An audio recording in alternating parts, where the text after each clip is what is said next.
Oh, this music? If you have ambition, dreams, and the drive, dear friend, the next superstar of Penacony's Charmony Festival could be you.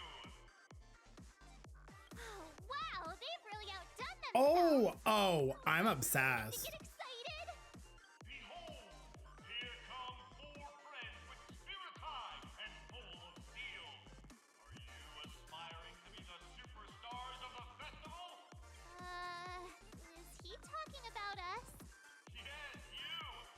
There's no doubt about it. I see you have all the potential of a superstar in you.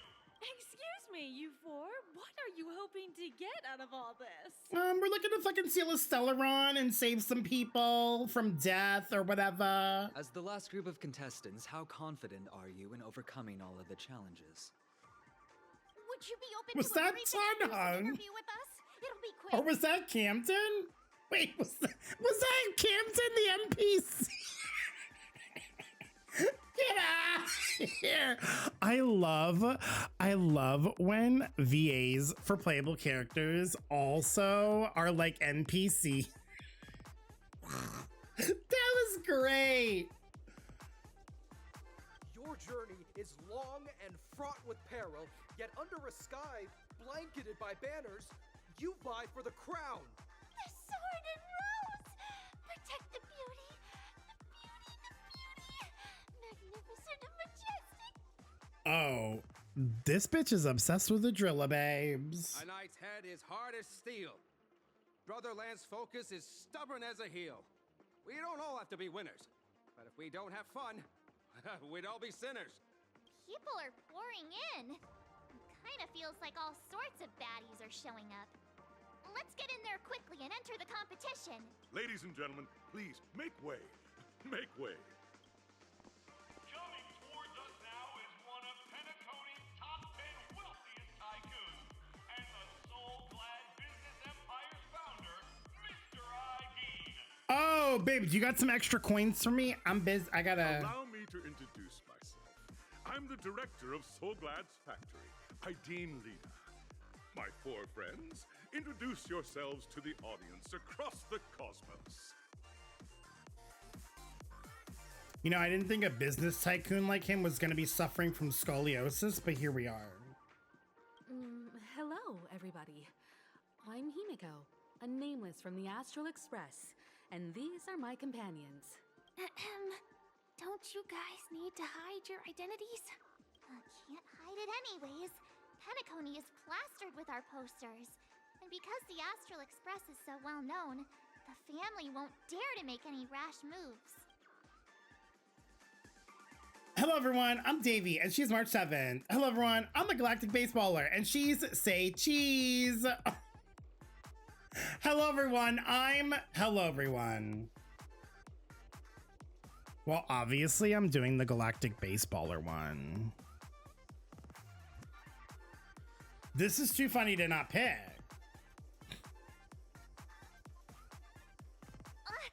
Don't expose my net handle to everyone.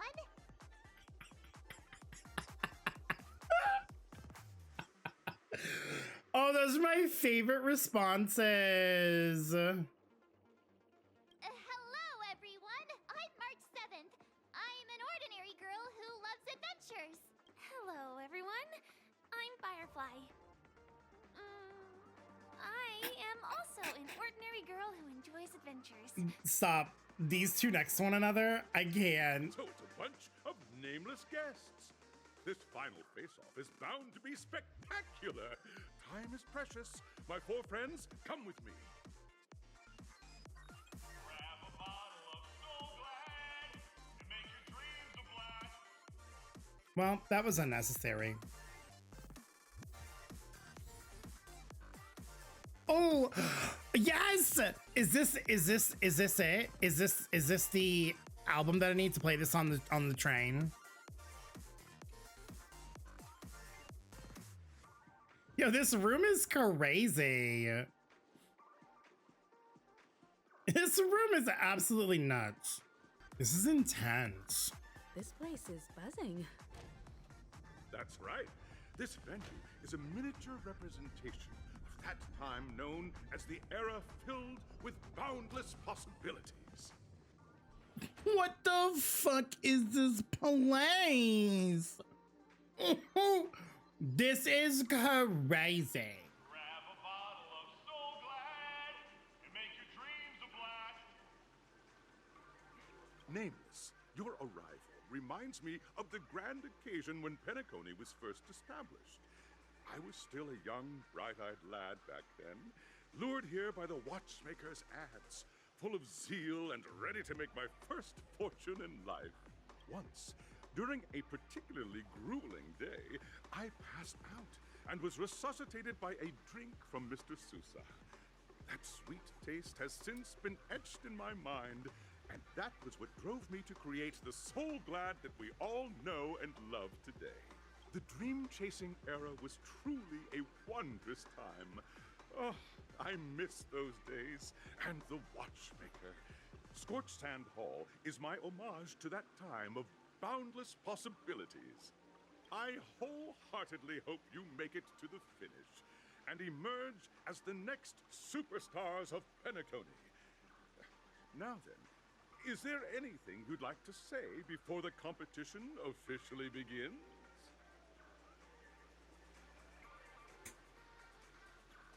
They did not.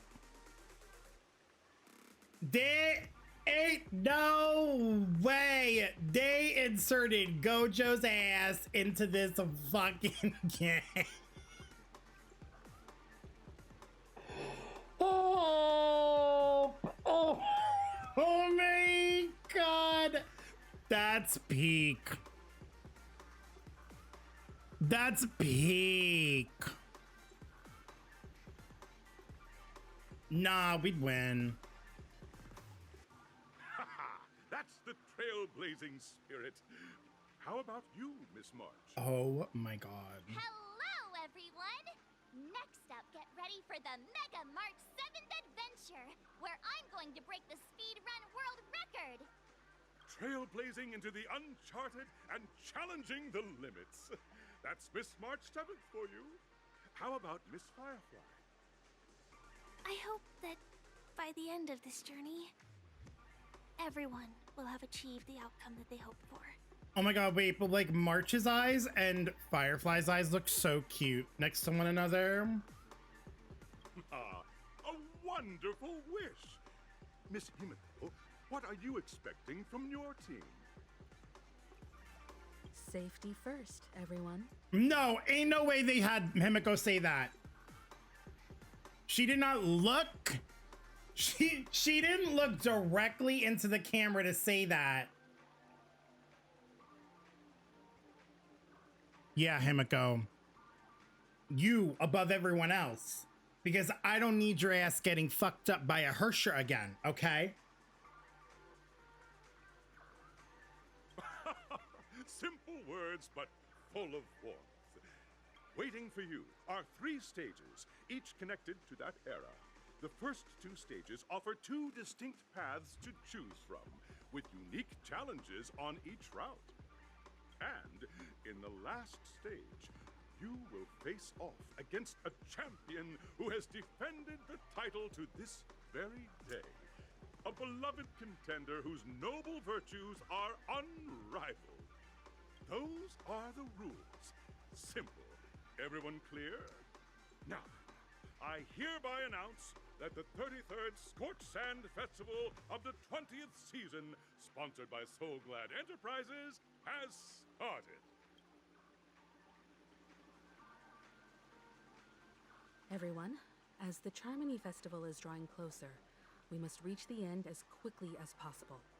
Factoring in efficiency and safety, splitting up into 2 groups is the best choice.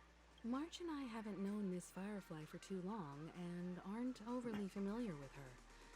It'd probably be better Oh, we're if going the on a 2 of date you- with Firefly. Fine by me. Let's do it. All right. I don't have a problem with that. Say what now? I get to pair up with Firefly and there's no catch? Wait. Why would I write it like this personally? Hold up. Hold up. Has any of you even bothered to ask me for my consent to this? What? We'll split into the assigned groups then. Let's not waste time. That was so funny.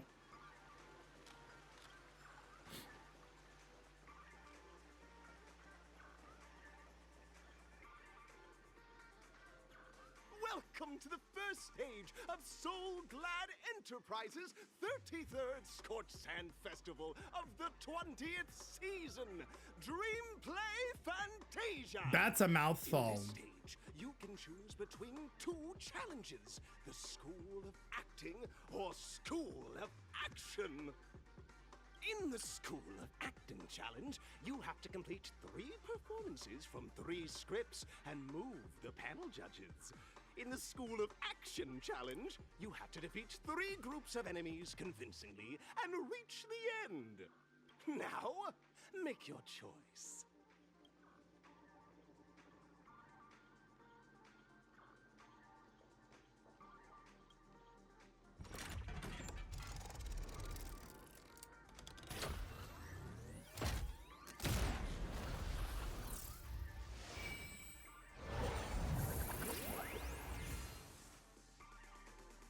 No fucking way, dude.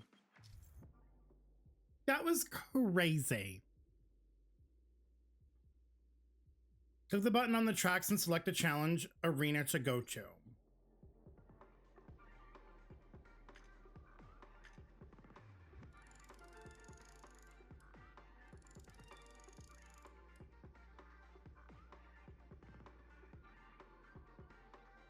Oh, here.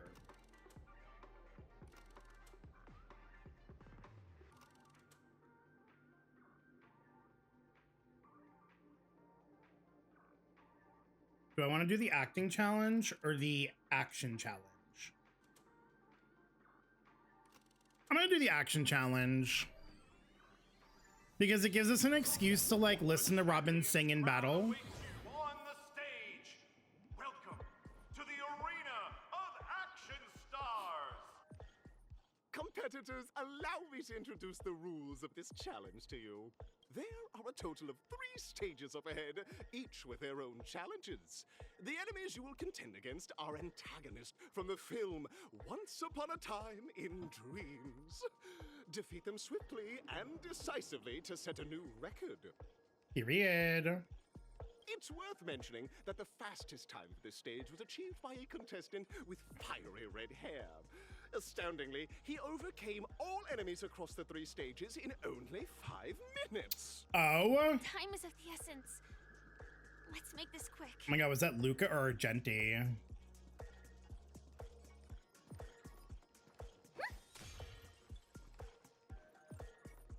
Make a wish.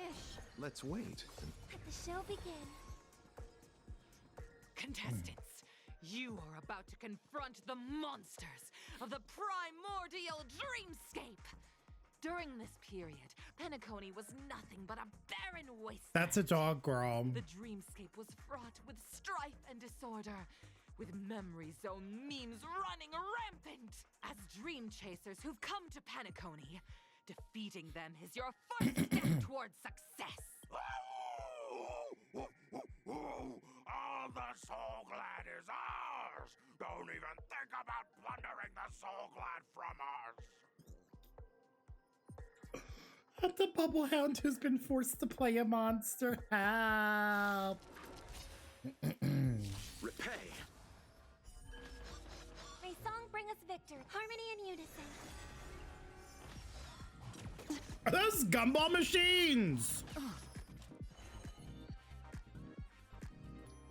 These are my new favorite monsters. May as well kill them all. These are my new favorite monsters. Good times. No time to say bye. Boom.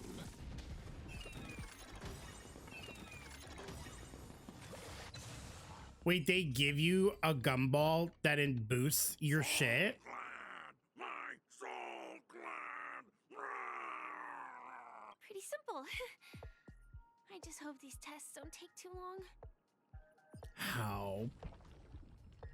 Literally help.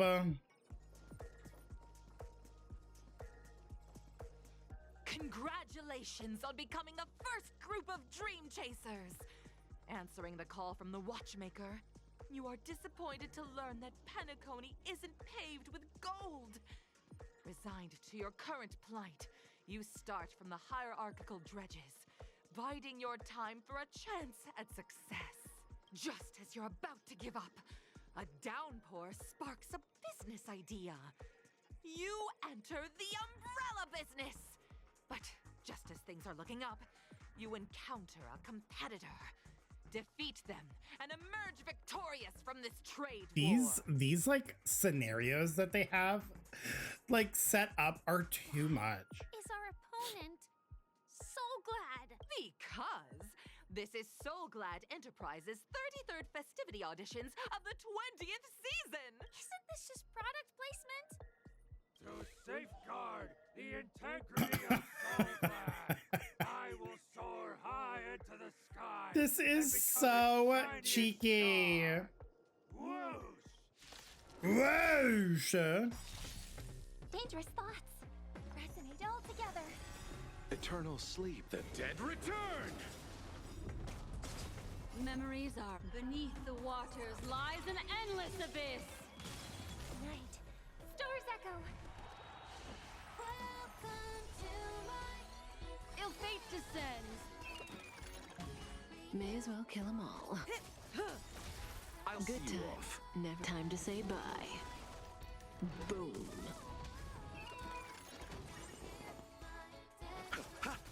Stand still.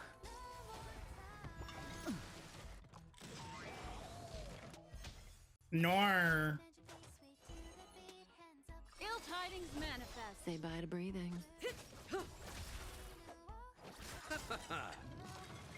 Oh, he died. Thanks for your hit, Robin. Appreciate you.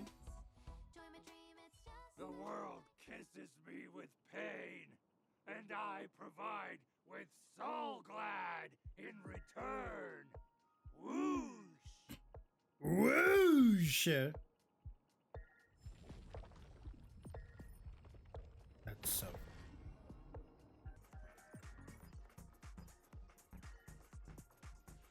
Congratulations to our two That Dream was loud. Chasers for establishing yourselves as budding stars in Penacony.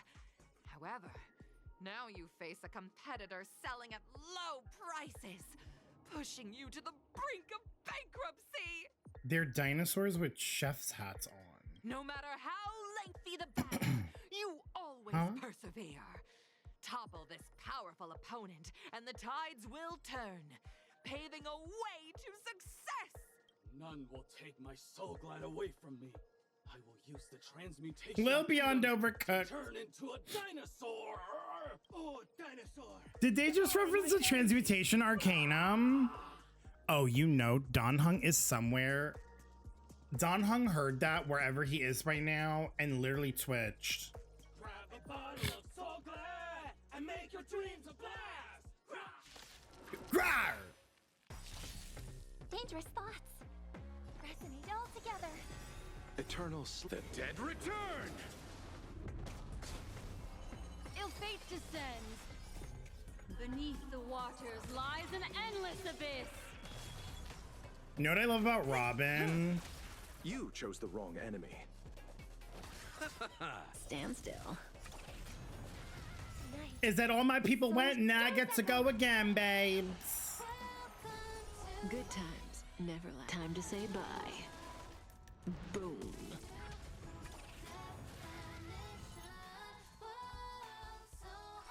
Ill tidings manifest. May as well kill them all. I'll see you off. Relax. I'm sorry, were they supposed to do something to my team? Were they supposed to go? But the Soul Glad name shall not. You truly are a beast. I can ever be. That should do it. Okay. Let's go. Mr. Yang is waiting for us. Mr. Yang. This fight way off from the actual storyline.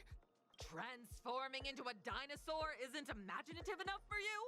This is the sort of magic only seen on Penacony. Anyway, let's get back on track. Where were we? Oh, that's right. After an extended battle, you finally emerged victorious! But the companion who journeyed to Penacony with you chose to leave, having lost all hope.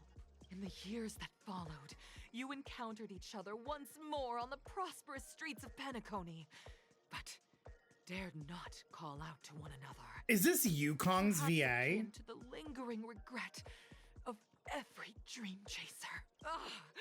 Well done! You brought to life the thrilling action scenes from Once Upon a Time in Dreams with your fighting skills.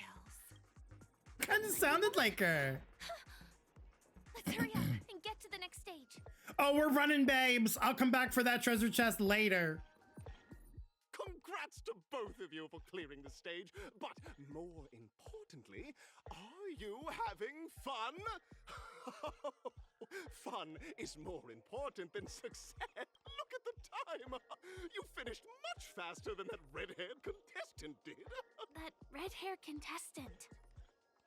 Who is that exactly? You'll find out eventually, but only if you clear the next test first. Welcome to the second. Swear to God, if it's Argenti, I'm gonna scream. Festival in the 20th season, sponsored by Soul Glad Enterprises. Gunfire time! You have the option to choose Gunfire and undergo Brother Hanu's trial, or Time, where you'll face Clucky's trial. Oh. And now, make your choice! Hey, but if I choose Hanu, does that mean I get to like shoot with like that big rocket launcher? Because that's fun. This cutscene goes so hard.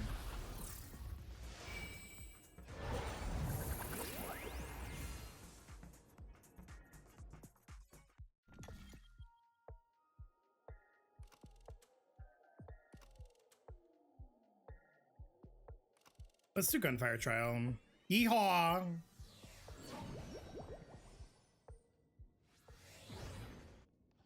Dear friends, welcome to the enchanting universe created by the Watchmaker.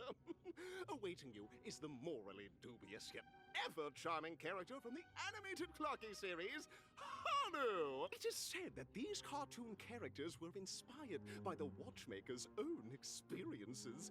According to research by Clocky scholars, the original Hanu of reality shared a deep friendship with the Watchmaker, akin to comrades in arms.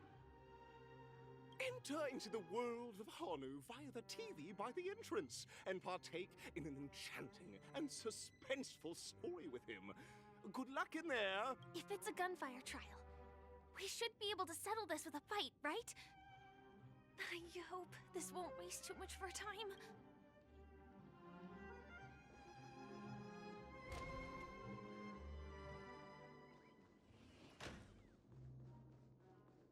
Ready? 1, 2. Firefly, we're just going in. We're not. Are we both in control of this Hanu character? We're not counting down nothing. Looks like you've got the hang of it. In this Hanu's Adventure episode, Boss Stone has gathered his battleships for an assault on Dreamville. All Buzzfly, Cousin Wolf, and Bombhead are all raring to go. The brave Hanu must thwart their advance and protect his home. Alas, Hanu presently is ill-equipped to fend off the malevolent mischief makers, which is why he is preparing to seek out the Puzzle Gentleman's aid. Go forth and speak to him. I love Hanu so much. This is like one of my favorite things from Penacony. Oh, brave Hanu, you look like you could really use some help. Long time no see, Hanu.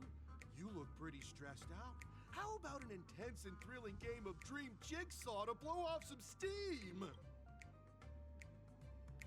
Actually, the plot dictates that you directly provide aid to let out a really cool sounding humph. You let out a cool humph. It might just be the coolest in history. Oh my! Stone has rallied the villains to seize Dreamville? What a dreadful twist of fate! Listen closely, Hanu. I'm aware you're in need of a suitable weapon. And I also know there's one just upstairs. But you know what? You'll have to play an exhilarating round of Dream Jigsaw first. No Jigsaw, no moving forward.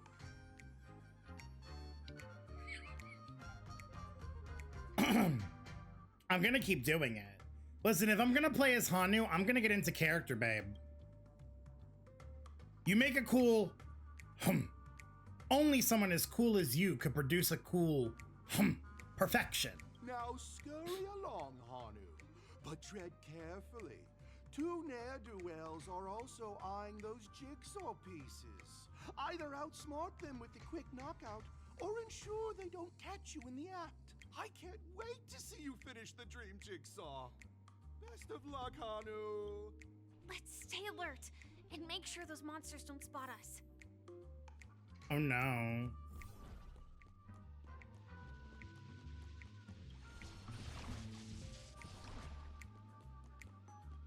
Look up there. If we can push that thing down, do you think that would do the trick? Okay, yeah, but I'm gonna get this one first, babes. While I'm up here, you know.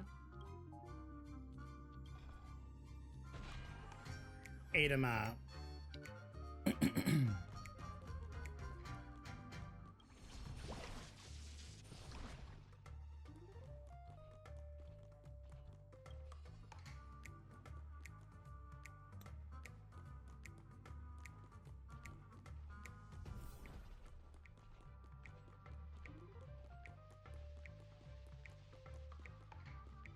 Oh, it's over there. I gotta wait for him to turn around.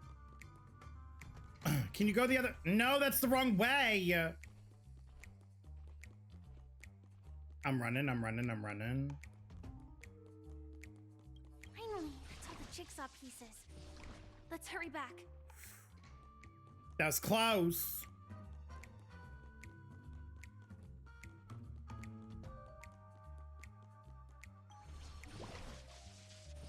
I like made a run for it. Damn.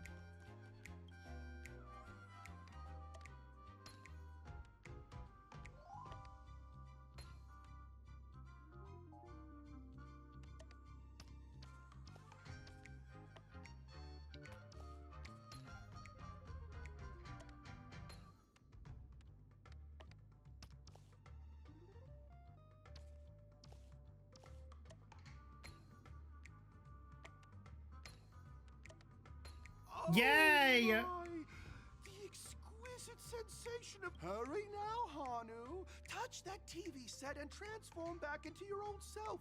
Then head upstairs. Your weapon awaits you there. Are such haphazard instructions really okay? Give me my rocket launcher now! Disconnecting from that thing so suddenly has left me feeling slightly disoriented.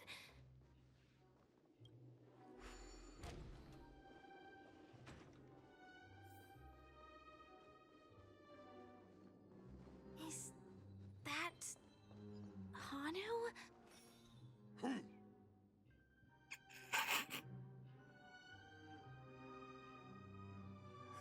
Home! Is staying in character really much this necessary? Aha! I know the answer for this one. What exactly is he talking about? Tick-tock! It's time for me to make an appearance! Clocky said, oh, you didn't pick my trial? I'm gonna show up in here anyway. Clocky? I can also see him. Is this character part of the show? In Dreamville, Clocky is everywhere and can do anything! Like right now! I can be your translator! Tick-tock! Hanu says, battle! We must do battle! The enemy is at our doorstep, and we have no path of retreat! For the future of Dreamville! Hanu's my favorite one. Touch that suspicious Oh! looking TV right now! He howled! Dude, he howled. Did you hear it? They just Oh! jumped inside that. Sheesh. Logic in this plot and dialogue is really being pushed to its limits. Firefly's like, I don't have time for this. Bird, get out of that chair. That's Hanu's. I'm not reading this bird shit. Get back to your owner, ma'am. Well, here we go again. Ready? I am gradually getting used to this. Huh. Who knows? I might even be able to perform some high-level moves with Hanu. No? Did someone say high-level movies just now? That's right, pal. The upcoming script is just exploding with all sorts of high-level shenanigans. No, I'm good. Last we saw, Hanu No, I'm was okay. preparing for battle. Suddenly, he hears heavy footsteps coming from the hallway. Malevolent mischief makers have broken into his home. But brave Hanu won't go down without a fight. He instantly sprints for the storage room, ready for a do-or-die showdown against the baddies. But we still don't have any weapons in hand. Guess what? Hanu's favorite bazooka just so happens to be in that storage room. So get a move on. What a coincidentally convenient plot twist. It'd be even more awesome if the organizers allowed me to wear armor. Firefly said, can I use my suit?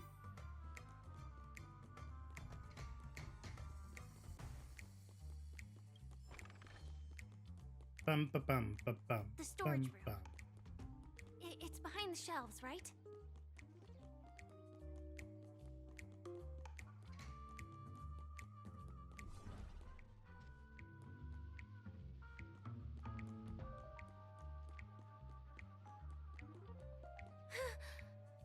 He wasn't lying. There's actually a bazooka. Period. Now we should have a way of dealing with those baddies. This thing feels just like the Soaring Locust too.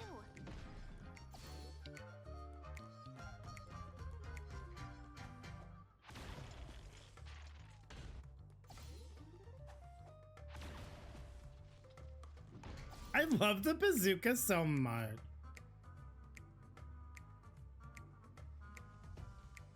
Oh. Well, fuck. It looks like we've got more company.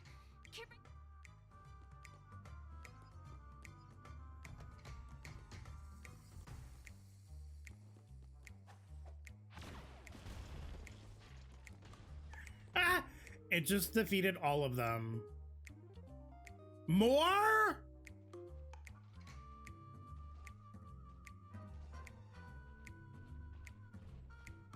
Dude. Here we go again. But no big deal. We're pretty handy with this bazooka now.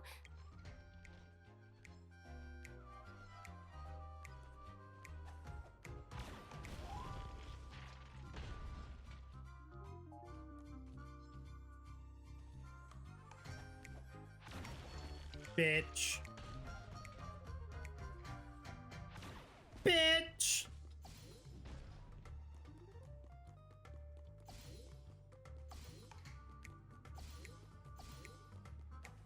This bazooka is the most satisfying thing to play with. Should be all of them, right? Oh my! Hanu is on a streak! Everyone! The stage is complete! Quickly! Head through the TV to the next stage!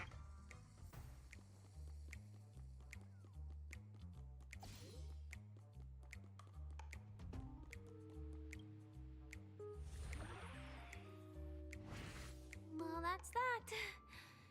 But it is gonna be hard to let go of this bazooka. Mood, Firefly. Mood. Never mind. Let's hurry over to the next stage. Okay, let's see what kind of shit relic we get from the chest.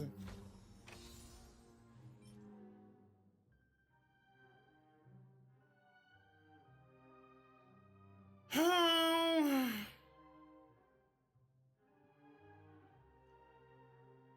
So when are they going to come out with an HP scaling follow-up attack character? Does anyone know? Please? I need to know.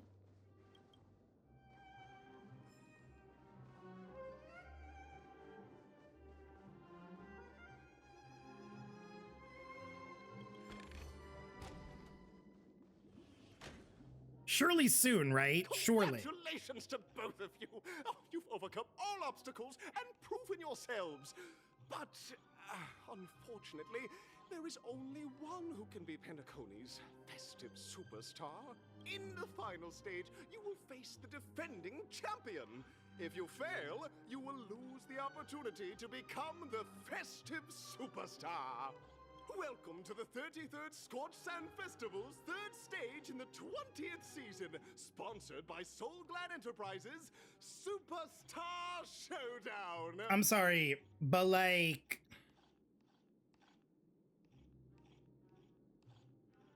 was it in their contract that they had to say this like a certain amount of times in their script?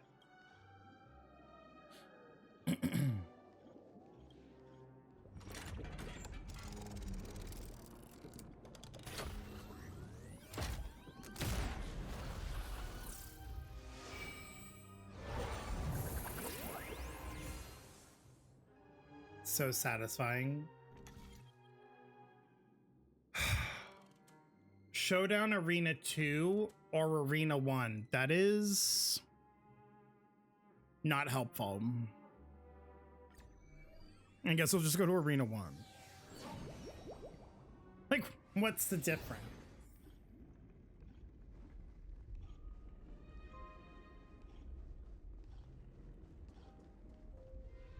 It is this fuck ass man. Please. You know what? Just in case I have to fight him, I'm gonna change team. He's weak to physical, ice and fire, right?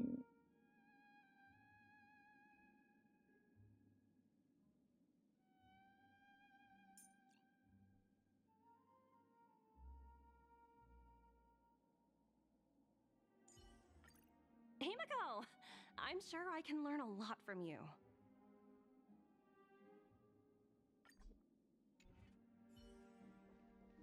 Sound lingers. Just in No case. way. I think I just saw someone. Someone extraordinary. No way. No way. Listen, Numby, we don't have time for the treasure chest right now. Please wait, handsome gentleman, beautiful miss. By the glorious light of beauty, I never thought I would see you again. In such turbulent times, your kind faces are as spring's gentle breeze, bringing solace to my scorched heart. Are you a knight of Why did they voice Argenti's part? That's so mean. I'll do it for you all instead. Will you be participating in the Charmony Festival as well? So the red-haired contestant was you all along. Oh. You've already heard of my humble title elsewhere. I am deeply honored. Upon hearing of the impending festivities, I commanded the one and only to bring me to Penacony with full haste. Alas, in a cosmos unguarded by the beauty, disorder prevails. Thus, my passage was delayed by tending to the sick and injured. Fortunately, the mini rabbit mech pilot, stray cat duelist, galactic ninja, and quad drive Intellitron, along with 32 other souls in distress, all emerged from their predicaments safe and sound. I then led them all here to revel in the harmony with the countless other splendid beings. Is this the beauty? It's dazzling. I'm busy saving the world. Can you move over? I do not deserve such praise. Unfortunately, that dashing IPC ambassador, whose radiance matches that of a beautiful peacock, remains in a woeful state. Huh? Ain't no way he just referenced Aventurine. How I wish he too could partake in this splendid occasion. Did he mean Aventurine?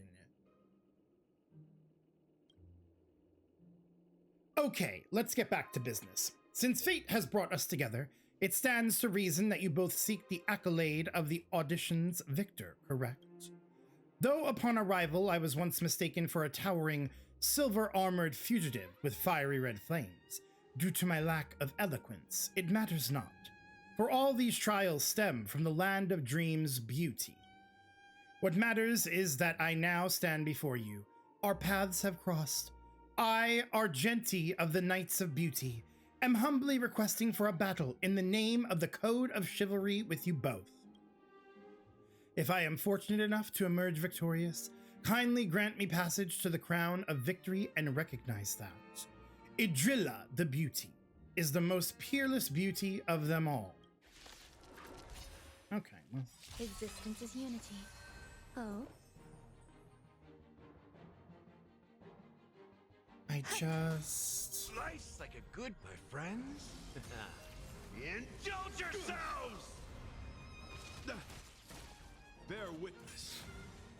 Enjoying yourself? Every Bear petal in witness. life's all will be swept away by the wind. Liquidation! Rise to the challenge. You won't get away. The market is unpredictable. He's so weak. Investing in victory means Wasn't he stronger in his own companion quest?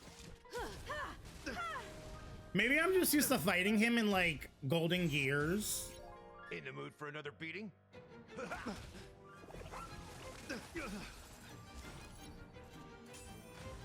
the duel commence. Some value, I suppose. Eternal. Right? Like I was getting ready for like Floor 12 Memory of Chaos Argenti and then... With interest! Confess! Put forth all your might!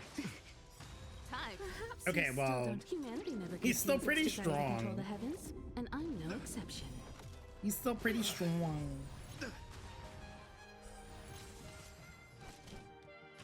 Rise to the challenge. Step up, let's see ya. How's this taste? There's more to life.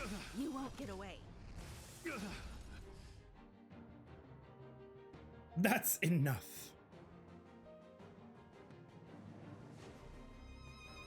I was like, am I bugged for a second?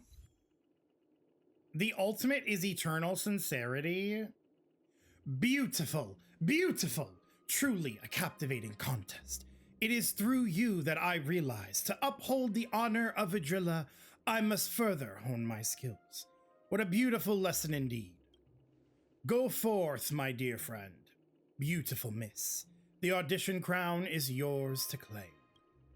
I shall remain here, gazing from afar as you bask in the limelight, joining the audience in offering you the most heartfelt cheers and applause. We don't have much time. May fate allow us to meet again, Knight of Beauty. He's too stunned to speak. That we have to speak for him. In that case, let's make our way to the end. Penacony's really throwing in the talent. I hope we make it in time. We said it.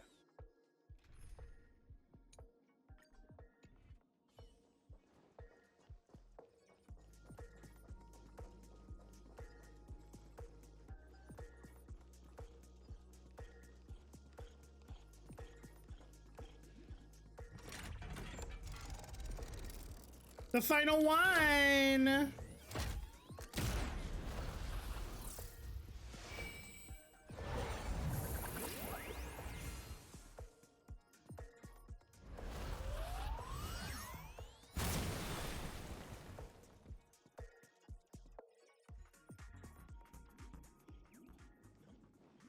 Congratulations to the Galactic Baseballer and Firefly on becoming this. I love how her nickname is the Galactic Baseballer. Oh my god, it's us! Wait, do we have a whole ass like interview that we have to do?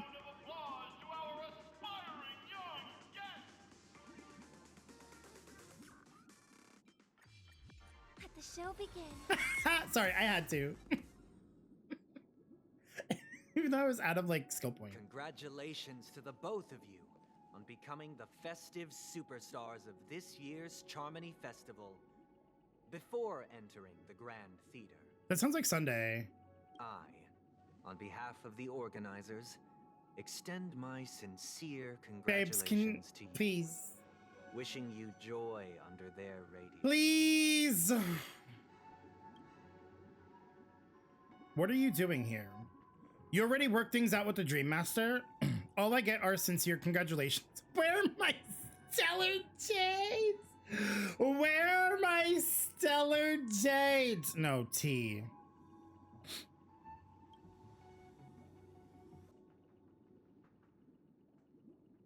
As previously promised, my sister, Mr. Yang, and I have met with the Dream Master. We delved into the truth about Penacony and its Stellaron, and have come to a consensus. Both I and the Oak family cannot acquiesce to your request. Oh, Sunday. Like, how have you fallen this far? Like, come on. Just as expected. We acknowledge the perspective of you, Nameless. Penacony does require change, but not as you propose. The planet of festivities cannot and will not revert to a place characterized by chaos, disorder, or anarchy. Through your journey of overcoming obstacles, you must have glimpsed the essence of that era. The vulnerable ruthlessly eliminated, equality non-existent, common folk living precarious lives, eking out a dreary existence. Ultimately, only heroes like yourselves manage to achieve success. But I would dare ask, if you did not possess the special status of having a Stellaron, and you were but an anonymous and frail member among the masses, which Penacony would you prefer? A dystopia for the survival of the fittest, or a sweet dream paradise for all?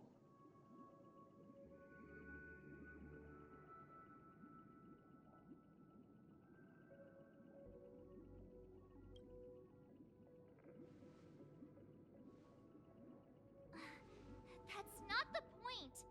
Don't let him mislead you. Why are you yelling at me? Mr. Sunday, even if the members of the Oak family can't fully agree on what to do about the Stellaron, now's not exactly the time to be holding an extensive discourse about Penacony's past and future, is it? The Stellaron issue concerns the life and death of everyone on Penacony. If anyone has a better suggestion, the crew is more than willing to listen. Also, it'd be best to tell us the ins and outs of that meeting. This way, we'll at least know what Welt and Ms. Robin are dealing with, and the reason why they failed to make our appointment. Ah, Navigator. That is precisely my intention. With all present, let's begin by discussing the details of that meeting. Let's talk about our tribulations and choices, our ideals and beliefs, and our final course of action. The only path to take.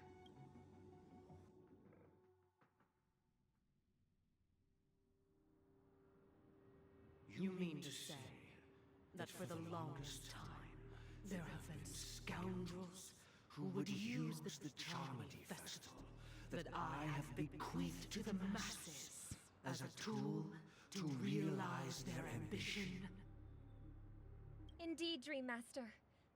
Once the Charmony Festival begins, the Stellaron's powers, along with the song, will be broadcast across the entire planet of Penacony. And then everyone in their dreams will be unable to awaken. This is indeed surprising to me. The dreamscape is maintained by the collective effort of the 5 families. If someone were to use the Charmony Festival to recklessly disseminate the power of the Stellaron, this individual must hold a position of great authority. Do you have any suspects? Okay, either he really doesn't know or he's playing fucking dumb. I'd like to ask, did you really not know of the Stellaron's existence? I would have never thought that this nameless would point the spear at me. Quite astonishing indeed. If I have offended, the Astral Express extends its sincere apologies. But the current circumstances are dire and leave no room for meticulous inquiry. We're doing this out of concern for the Dreamscape's safety. So, if you could, please alleviate our concerns. Dream Master, it's just to prove that the Charmony Festival has nothing to do with the Stellaron. If we're being overly cautious, I will return to the stage to offer tribute in song, just per the arrangement. Sunday, Robin. I've watched you two grow up and know your dispositions like the back of my hand. Both of you, right now, can surely be lauded as their most devout advocates. I already know your resolve. The magnitude of this matter is enormous and cannot be taken lightly. Since Mr. Yang has asked with such earnestness, I will personally respond in kind. If there is a need, the entire Oak family will be mobilized to heed your call. Someday, might I ask you to beseech them to cast their light unto me, and question me in their stead, so that no lies may be concealed? I will do as you command. Robin, could I entrust you to be present as a witness, to document the truth, and to proclaim my innocence, so that all slander to me utterly dispelled? I will do as you command.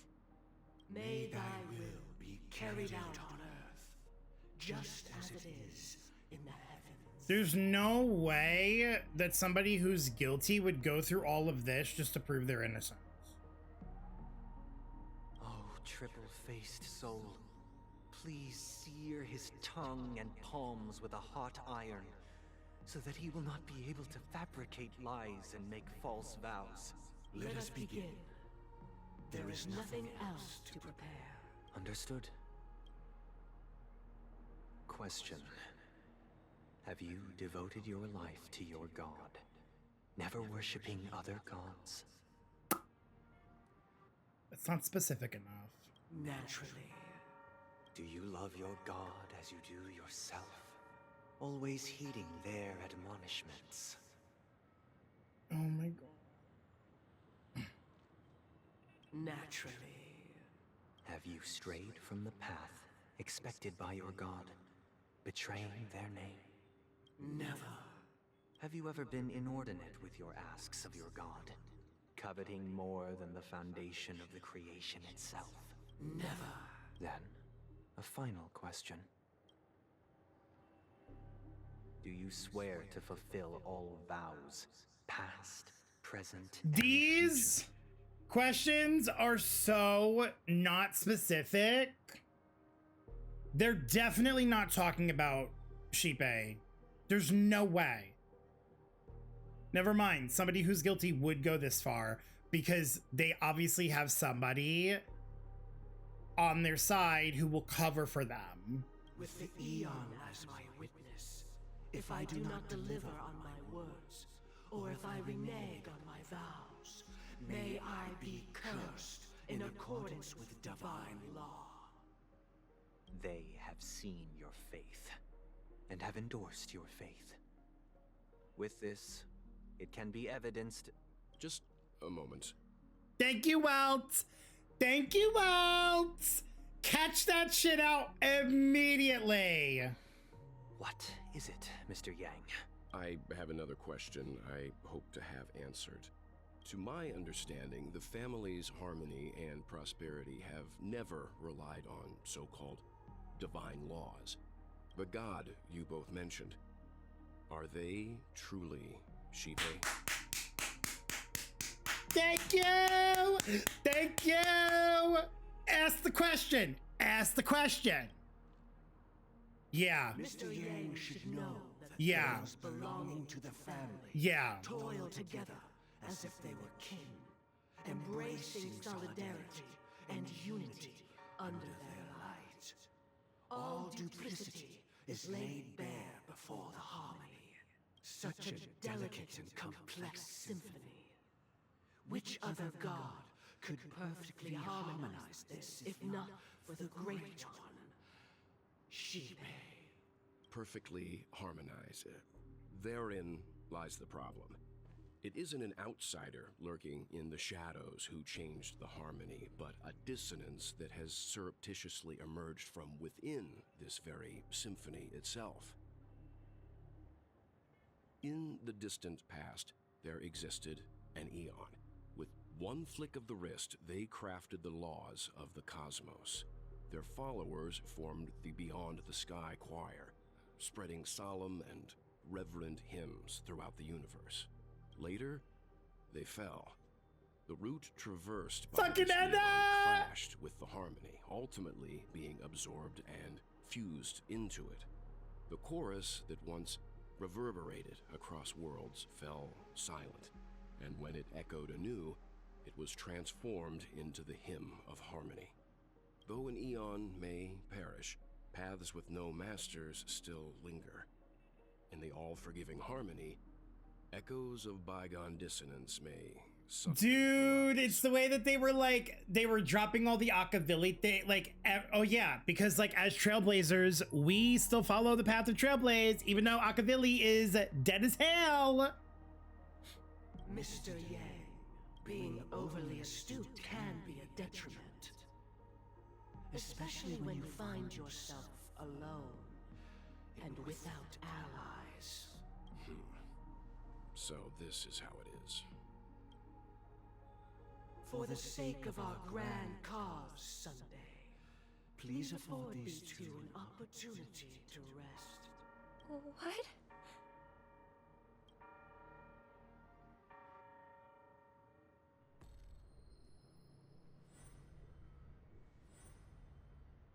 Sorry, Robin. It's just you. I did not wish for you to know this. It's a pity that things have turned out this way. I was rooting for him the whole time. I wanted him to, I wanted so badly for him to just be led astray. And it's just because his sister wasn't there to anchor him. And he just failed at everything. So, this is the true reason I can't sing? The shadow that envelops Penacony is actually... We were never children of the harmony. Our ideal paradise could not have been crafted by Shipe. True bliss can only be guaranteed by the one who transcends the many. Within the foundation of law, humanity establishes civilization, and through harmony, we obtain order.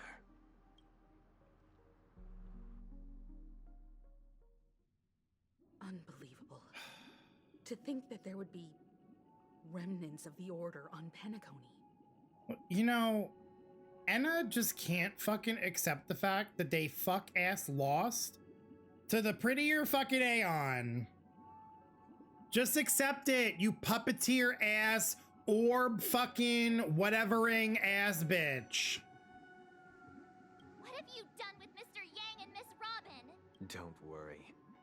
I just gave them some time alone to ponder their fates.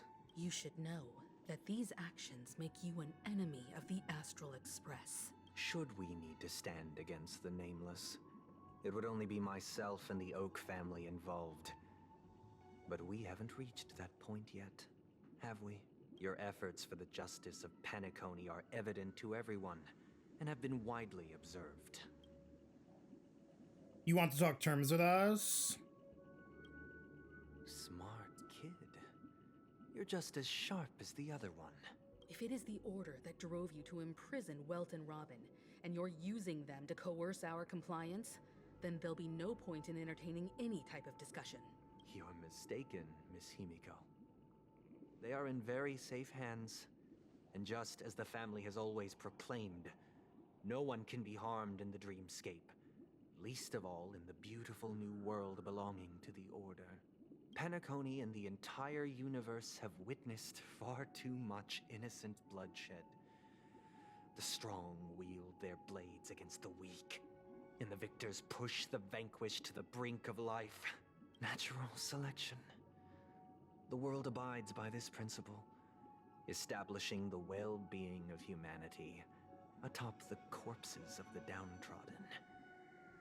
Only we, or rather, I, possess the power to put an end to this farce. Oh, he's so Cocolia coated. So you've decided to resurrect a dead Eon? No one's ever done such a thing. Babes!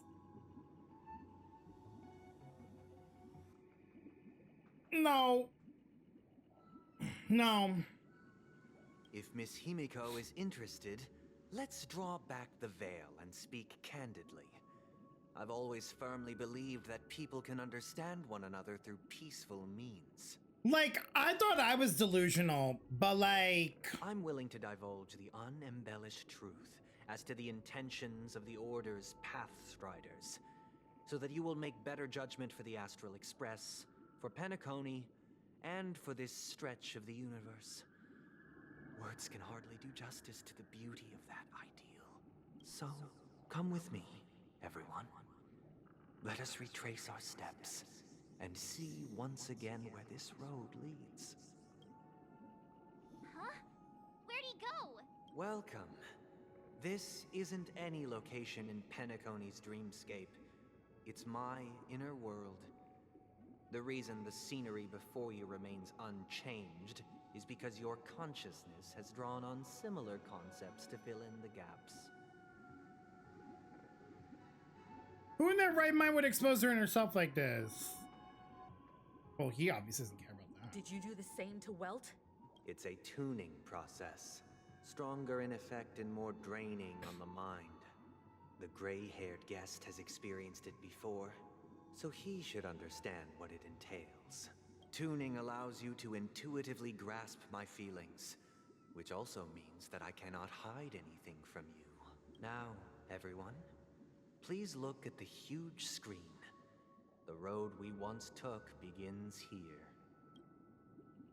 From this point on, you will witness the numerous decisions I've faced. I've selected a portion of these to share with you. Okay, but the coloring of the bird's wings? I believe after going through similar predicaments, you'll be able to better understand my thoughts. Let's begin. The first decision. A story about a baby bird. This story happened when Robin and I were very young. We were victims of the Stellaron disaster, and the family's Mr. Gopher Wood, who would later become the Dream Master of Penacony, saw that we siblings had no one to turn to and took us in later on. Robin and I lived a time with nary a care in the world. One day, after dinner, while my younger sister and I were lounging about in Mr. Gopher Wood's yard, we spotted a fledgling Charmony dove all on its own. That baby bird was tiny. It didn't even have all of its feathers, and it couldn't sing. When we found it, it was already on its last breath, having fallen into a shrub, probably abandoned by its parents. We decided to build a nest for it right there and then. However, thinking back, that winter was unusually cold, with fierce winds at night in the yard, not to mention the many poisonous bugs and wild beasts in the vicinity. It was clear that if we left the fledgling in the yard, it stood no chance of surviving until spring. So, I suggested we take it inside, place it on the shelf by the window, and asked the adults to fashion a cage for it, We decided that when it regained its strength enough to spread its wings, we would release it back into the wild. The tragic part, something that we'd never considered, was that this bird's fate had already been determined long before this moment. Its destiny was determined by our momentary whim. Now, I pass the power of choice to you all. Faced with this situation, what choice would you make? Stick to the original plan, and build a nest with soft net where the Charmony dove fell. Or build a cage for it, and feed it, giving it the utmost care from within the warmth of a home. I eagerly await your answer.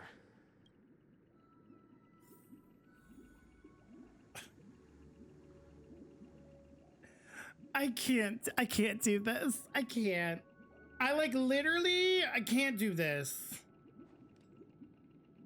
Talk with the others and see what they think. Oh, they're back here. That guy just casually throws this kind of question at us? What exactly is his deal? But fine, I'll answer, I guess. If it were me, I guess I'd choose to build a cage for the little Charmony dove. After all, leaving it there, it's bound to get hurt by wild animals or something. And that'd just be too sad.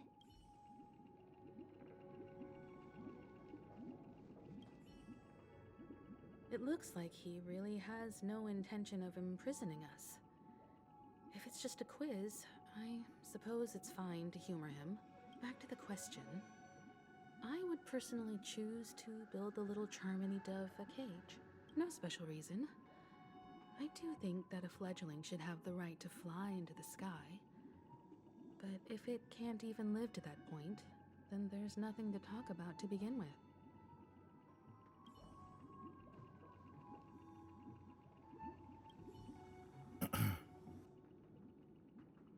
I can't decipher his intentions right now, but based solely on that question, I would probably choose to build that dove a cage. I mean, okay, I feel like this makes sense from Firefly's perspective, but also I'm kind of a little surprised that she chose this, because doesn't she feel like she's imprisoned in a cage, in a sense, with her armor? Even if I was gonna release it back into the sky. But also, like, the armor is the one thing that's keeping her alive, I guess. If I left it where I found it, I fear I'd never get the chance to fly ever again. It makes sense. I don't want to just answer the opposite just to, like, spite him. You know what I mean? Because I feel like a lot of people are just, like, immediately like, oh, fuck Sunday, so I'm gonna pick whatever he chose the opposite just to stick it to him. Because, like, what would I do? I mean, if I'm being perfectly honest, I would probably just, like, do this one. I'm not gonna build a whole ass cage and, like, domesticate a wild animal. Do you know what I mean? Like, realistically, if you see a bird, you're gonna do, like, realistically, you're gonna do one of two things. You're either gonna leave it be, right, and feel bad about doing that, right? But, like, understanding that, like, this is how it is. Or you're gonna call up some kind of, like, animal services and see if they're, like, able to come out and, like, do something for the bird. But, like, you yourself, not trained to do anything about it. And I know this is, like, a fictional, like, this is like unrealistic. It's like a fantasy game. But also, like, if I'm gonna make a decision like this, I'm gonna base it off of, like, what I would personally do. So if I had to pick between these two things, I would probably just build a nest. I would probably go back out and check on it, though. You know what I mean? Like, I would probably go check on it. If I'm gonna build a nest, I would go, like, I would give it some food. And you know what? If I found it dead afterwards, then it's sad, but also, like, that was the fate that the bird had.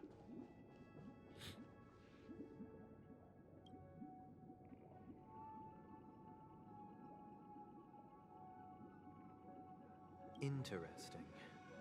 Since you've made up your mind, allow me to reveal what fate this choice will bring to the fledgling. I mean, I already know that the bird's gonna die. From what I've observed, there are at least 3 predators in that yard that prey on small birds. The Vossical Scorpion, Asdana Wolverine, and the Huntington Winged Snake. Even if they shy away from humans, these animals are still near apex predators in a fenced location like a yard. In such a location, only one fate awaits that little Charmony dove. A painful death.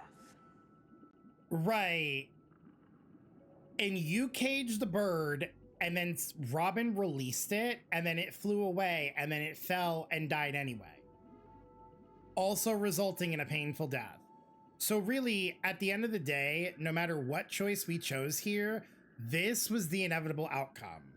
As for the choice you made, I am deeply sorry. Now, let's advance to the second decision. This time, it's the story of a dream chaser. This story happened when I was appointed as Bronze Melodia, a position exclusive to the Oak family, charged with listening to the problems and vexations of Dreamscape residents, and providing them with the relevant guidance. It was during that period that I had the opportunity to hear voices from all corners of the Dreamscape. Joy, sorrow, arrogance, regret. The complex tapestry of human nature that formed the world. And I was fortunate to catch a glimpse of it. He was a dream chaser, and an illegal stowaway. Just like the rest of them, he came to Penacony in search of a better life. I'm sorry, but this is probably the worst one that they could have chose. The price he paid. I suppose you could say it was everything. He told me I sold everything I could at home. The house, the land, even his 2 children. He said he could not afford to raise them, and that at least they could eat if they lived as slaves. This is the craziest fucking line I've ever seen written in a fucking game. He had a plan in place. He would buy back his children once he had made his fortune, and enjoy Penacony's beautiful dream with them. Alas, his plan to smuggle himself was somewhat clumsy, and he was sniffed out by those pig-headed hounds. After hearing the Dream Chaser's story, I immediately appealed to the Bloodhound family to cease their pursuit. That way, at least he could live peacefully. But I was still too naive to the ways of the world. I did not anticipate that what I thought was a kind gesture would later lead to dire consequences. I'll tell you the outcome soon. For now, I'd like you all to make a choice. Will you do as I did and try to convince the Bloodhound family to stop their pursuit? Or will you remain silent, leaving him to languish while the hounds are hot on his heels until his inevitable judgment arrives? Listen, he's already sold his kids, okay?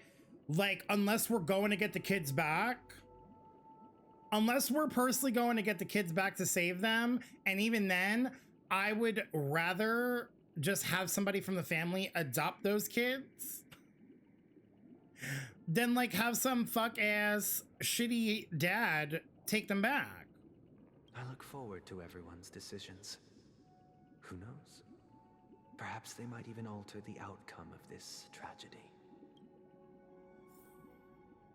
I'm gonna talk to everyone anyway because I'm curious to hear what they say. But like, I already know what I already know what I'm gonna say.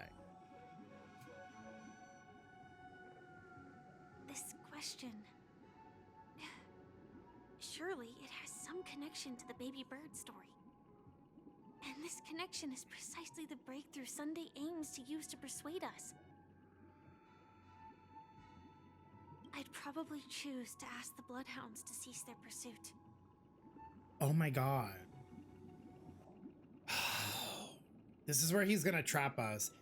Because if you think about it, if we're gonna compare this to the baby bird thing, ceasing the pursuit is probably the equivalent of leaving the bird alone in the yard, and enforcing the law is probably creating a cage for it to take care of it. A dream chaser story. If I acted out of kindness, I would probably ask the bloodhounds to stop their pursuit and lend him a hand. But what cruel repercussion would this choice result in? I think Sunday must have been deeply impressed by the limitations of the strong defending the weak through this incident.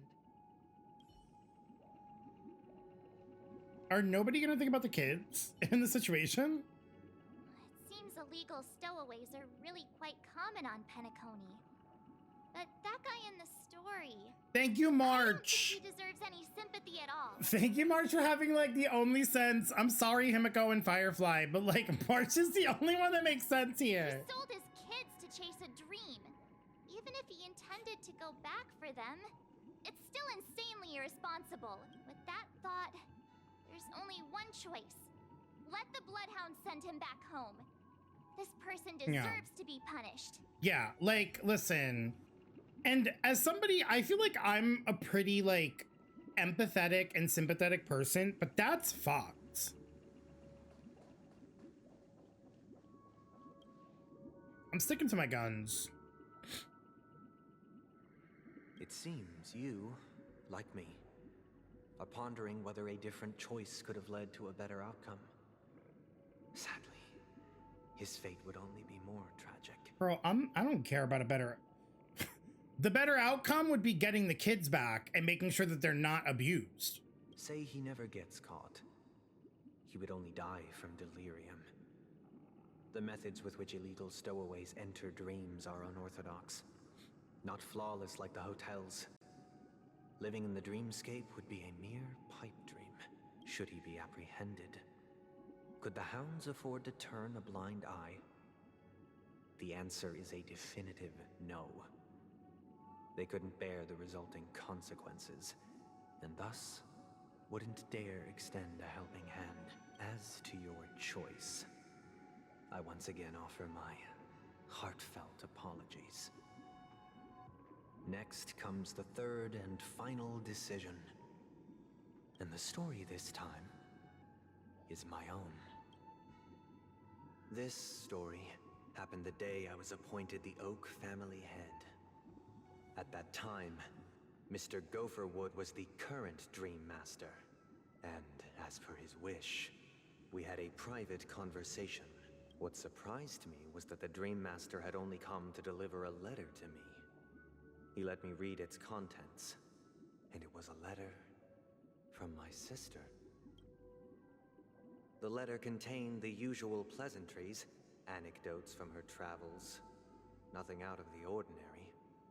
Just as I started wondering how this letter related to our discussion, the Dream Master began to speak. Do you know who wrote this letter? My sister, of course. But why would you personally visit me to hand me a letter from my sister containing mere trivialities? To help you grasp the full scope of this issue. Do you know where Robin is at this moment? From what the letter indicates, she must be in Caspelina 8, correct? She's touring there right now. Correct. Has she mentioned anything about a stray bullet? A stray bullet? What? A war has broken out on that planet. It is because of this very reason that Robin chose this destination. To spread the word of the harmony. It's the world from the trailer. The lives of that planet. She personally made for the front lines. So She hoped to ease the people's suffering with song, and was willing to brave mortal danger to deliver the IPC's medical supplies. Unfortunately, stray bullets show no such compassion. Is she all right? If the operation was successful, she should probably be recovering in the field hospital. By the eon above, the bullet struck her neck directly, yet possibly as a reward for her consistent deeds of harmony, it didn't hit any vital arteries. Once you've attended to your outstanding tasks, it'd be advisable to write her back as soon as possible. Those damned savages! I'll pack my bags right away. My gratitude for bringing this to my attention, Mr. Gopherwood. Now you understand why she always wears such elaborate neck ornaments, don't you? How could this happen? Miss Robin. He literally... He's such a manipulator. He literally knew exactly how to get under Sunday's skin to stress him the fuck out. And I'm not saying that Sunday already didn't have this like kind of like feeling as he's like grown up, but like the Dream Master is absolutely, like I said, the one who was like pulling the strings to like have Sunday basically be his puppet. It's all in the past, so please don't worry. I share this in the meager hope that you will understand the harmony's limitations and predicament. As grandiose as the strong defending the weak sounds, many times, it is nothing more than wishful thinking. Okay, but not for nothing, but like kind of contradicted himself. Because if that's true that she, first off, I don't trust anything that the Dream Master says. Unless Sunday actively saw this bullet wound when Robin came back to Penacony, the Dream Master could just be making shit up. Where's the proof? Like, I'm not saying that it's not possible because, like, why would she tell Sunday of this? Because she wouldn't want to make him worry about it. So, like, it's possible. But, like, even if it is true, she got shot in the neck. It didn't hurt. Like, there wasn't any, like, vital injuries, right? She's still able to talk and sing and everything like that. And, like, that was in part because of the power of harmony and Sheepei's blessing. That was not Enna's blessing. So how could you talk about harmony's limitations? If harmony had limitations, she would have lost her voice and would have never been able to sing again. Like, there's a problem with there's a problem with your thought process, babe. Likewise, I've prepared one last question, one last choice. But rest assured, this choice will not have any grave consequences. Because this is merely a figment of imagination, a nightmare that has haunted me through countless nights. If you ever had the opportunity to make a choice like I did. Oh my god, is he gonna ask the same question he asked Aventurina during 2.1? Would you still support Robin's journey on the path of harmony? Yes. Yes. Like, here's my thing. It was her decision to go there, right? Like, that was her choice. And I understand as her brother, you want to protect her, right? And I think that's a very noble thing. And I think that's like, as slimy as he is right now, that is a very genuine thing. But when it starts becoming like dark and malicious and you're trying to like control what she does, that's where it becomes a problem. The whole Cage reference with her now is like starting to come like full circle. Literally is starting to come full circle. Like, it makes so much sense now. But the fact that she's also Mr. Sunday's younger sister? No, I doubt he'd wish harm on his own flesh and blood, no matter how grand the ambition. Well, this is what it is. He's the older brother.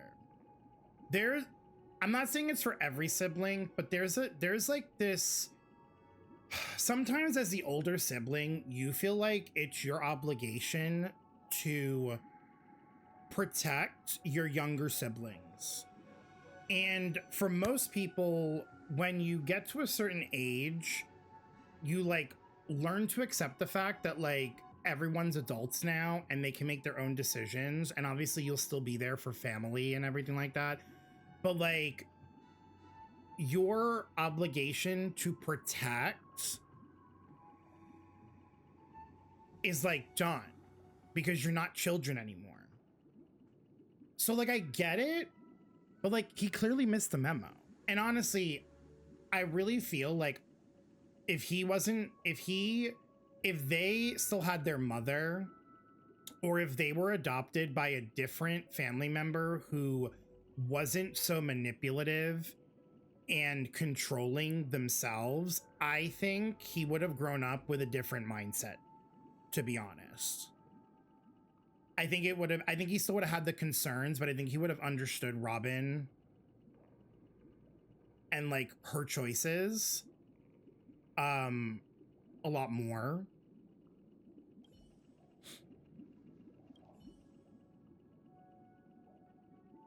I often feel like I've dreamt of similar scenes on certain nights. In the dream, I see blurry faces. I don't know who they are, but I sympathize with all of them, fighting for survival against some unfathomable force. Listen, maybe I'm coping, but tell me, did anyone else's mind immediately be like, oh my god, those blurry faces she's seeing, it's fucking May, and it's fucking Terry, it's Teddy, and it's fucking Bronya, and it's fucking, it's all of them, and the unfathomable force is the Honkai. I screenshotted this. Babes, I'm about to screenshot this too. This is too important to ignore.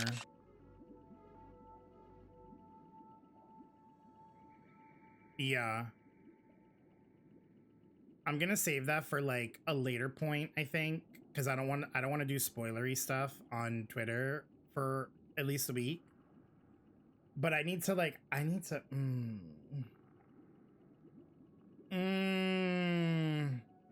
Himiko, like out of everyone to say something like this, Himiko being the one to say this is wild. Their confusion and fear are lucid to me. But I also remember they chose never to give up. Just like Miss Robin. If Mr. Sunday's question leaves you puzzled, you should find the answer from your own experiences with each trailblaze. Dangers and tribulations will surely follow. But would you ever back away? Would you stop March and Don Hung from reaching their next destination? I believe you have an answer of your own in your heart. Oh, I do, but I want to hear March's thoughts. Can't believe that happened to Miss Robin. The strong defending the weak is a great mantra, but if I had to pay such a price, I don't know what I'd do. Okay, but like my thing is that like she didn't die.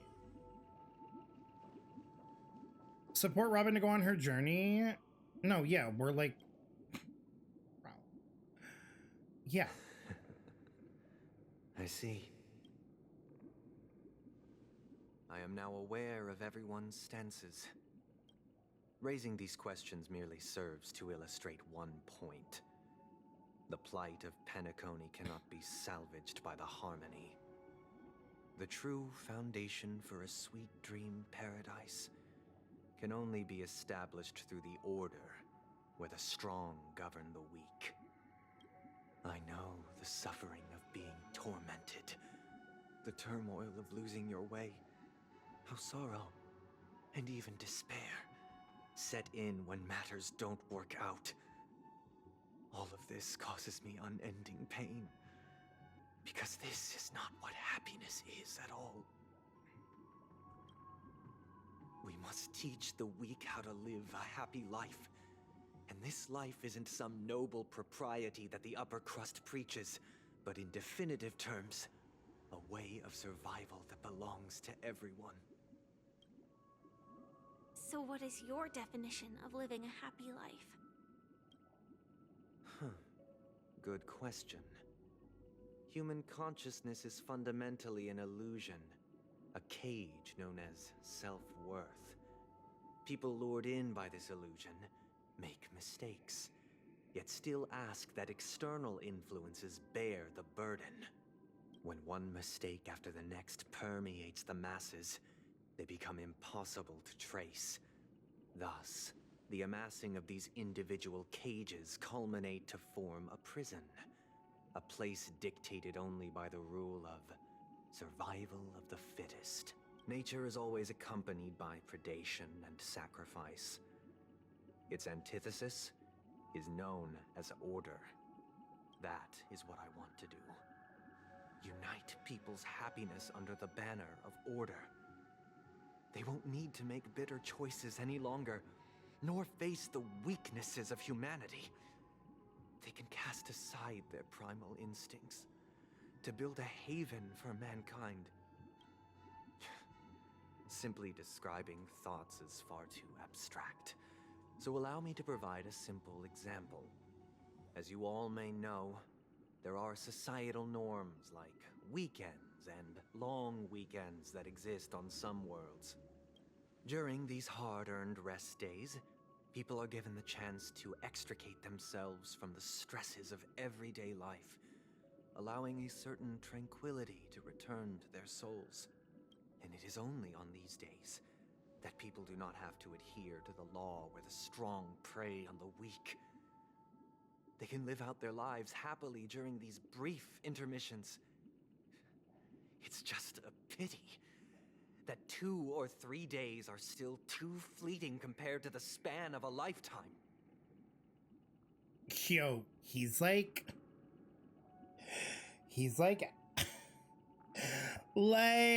I know we gotta be mad at him right now, but like, he's kind of spitting facts. From where I stand, society's ideal system should be 7 rest days. Following Sunday, there should ensue a second, a third, and indeed an infinite procession of Sundays. This should be the face of the new world.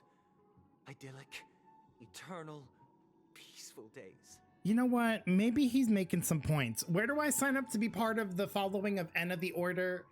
I just want to do a quick trial run really quick.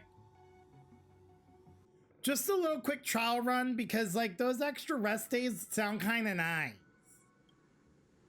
And thus, every person can return to their base selves in this utopia.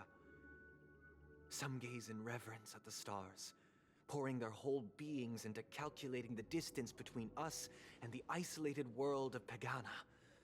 Meanwhile, some seek refuge in quiet corners, holding one another, unencumbered by the chains of unwelcome obligations. Silver Rail starting point? Oh my god, are we gonna go visit Pagana? There would be no need to bear the hardships of reality. Only in this way can humanity face the inevitable end with the purest of spirit. Living a life of dignity. This is what it is to live in bliss. Miss Firefly, you who are stricken with entropy loss syndrome, you of all would surely understand this.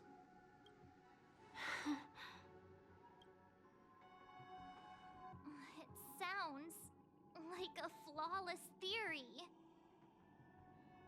Yeah, but that's all it is. It's a theory. Like, jokingly I say that, and like on paper it sounds nice, but like realistically,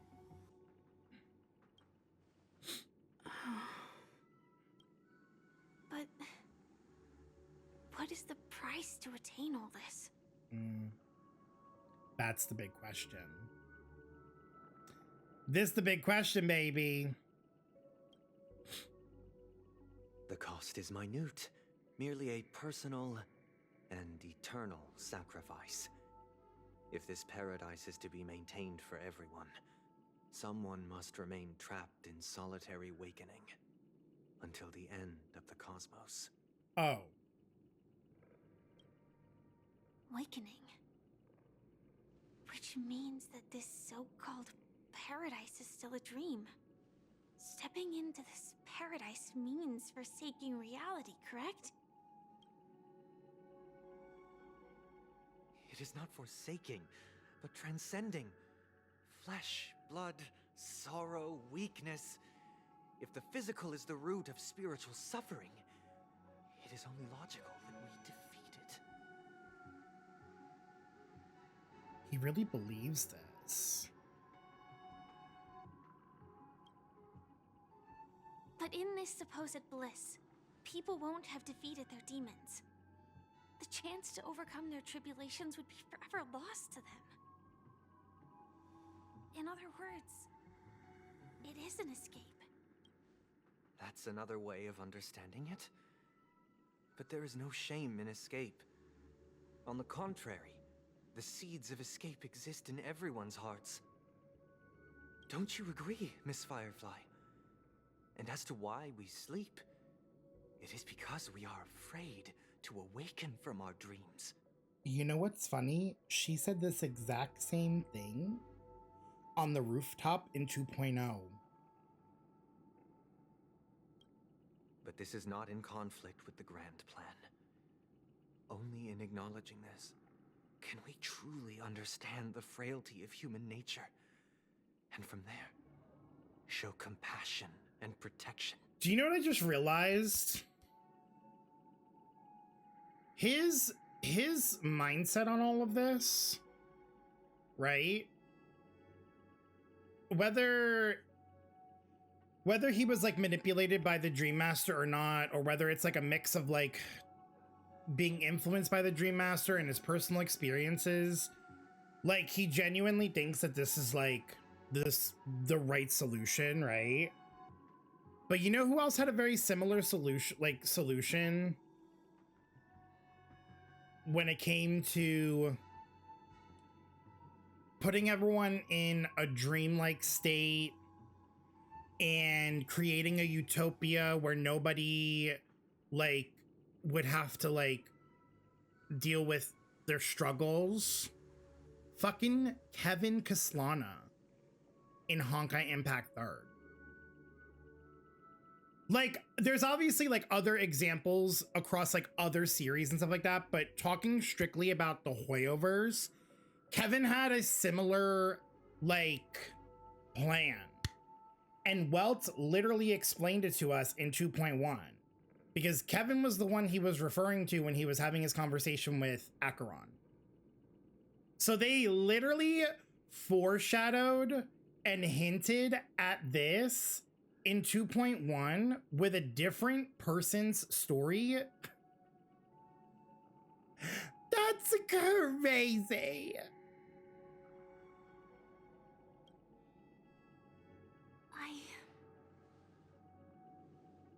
I admit that you are a born leader. Wow. Your perspective on humanity brims with pessimism. Yet you express compassion for all, even when your heart pities them. But unlike you, I live for the self. From my perspective, individuals making choices for themselves is their birthright. Mm-hmm. The want to escape may be innate in the weak. But whether they are weak or not, it is not up to another to decide. Perhaps in your mind, you also view me as weak? Go ahead. Go ahead, Sunday. Tell her she's weak. She's gonna get that whole ass suit on and she's gonna beat your ass. Because I don't think so. Since Miss Firefly has said her piece, the Astral Express will also naturally give you our answer. We'll leave it to you. Just as Mr. McHale instructed before. Tell him our choice.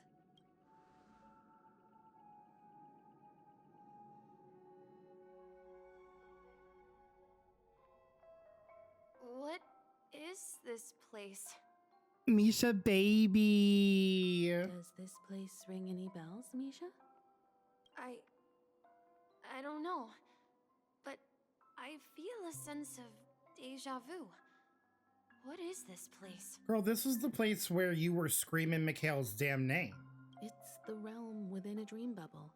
This was left to the Astral Express by a nameless, but weirdly, when we entered it, it was completely empty. Dr. Edward from the Dreamscape sales store told me that dreams are formed from memories, and a dream bubble can't take shape if its core is empty. So I thought you might be able to help us in unraveling this mystery, Misha. As a hotel doorman, you know Penacony best among us. Listen. I don't know much about dream bubbles, but if you want to figure out what this mansion is, I'll do my best. I'm counting on you then. Himeko, I still don't get it. Why were you so sure that Misha had a connection with this dream bubble? Because it's his bubble! I wasn't sure. It was just a hunch. But since Misha feels familiar with this place, my hunch might be correct. This place looks a bit familiar. Yeah, girl, we fought the fucking crazy-ass enemy here. Exactly. This is where you and Firefly encountered death, which we now know as dormancy. Considering its connection to Dreamflux Reef, it's not surprising it appeared here. The question now is, who brought you here? Based on the clues we have so far, it's unlikely to be that masked fool. So identifying them is crucial to us. We're drawing closer to the truth once more. Let's give Misha some time, as I believe he'll unveil the secret of this dream bubble. All right, but there are doors all over the place. Which one should we choose? Do you have any idea, Misha? I guess... maybe this way? Misha, come back! I'm not entirely sure, but... let's give it a try. If this shit starts glitching again, I'm leaving. Wait, you managed to choose the right door on your first try? Bitch, we tried like 7 different times and we got stuck in the same damn circle room. Weird. This place is quite different from the hotel. But I feel like I've been here before, and even lived here for a while. If I remember correctly, there should be a fireplace down that hallway. Clocky and I used to sit by the fire, listening to the crackling of firewood. And the room on the other side was the toy room. I loved spreading out all the toys from the box on the floor and making up stories for each of them. Hold on. This doesn't make sense. Didn't I grow up in Dreamflux Reef? So, what is this place? This could be a case of amnesia. Don't worry, Misha. It's common for everyone to forget certain aspects of the past. Those memories haven't vanished. They're just lying in the depths of your mind. We can surely get them back. Since this place seems familiar to you, why don't we explore a few more rooms and see if you can recall anything more? Yeah, then let's check out the rooms I just mentioned.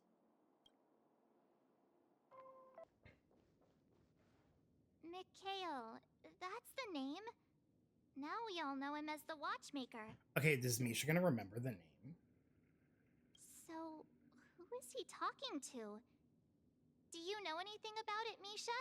I'm sorry. I don't know much about the Watchmaker. But Mikhail. Anything special about that name? Mikhail is Grandpa's name. Yeah.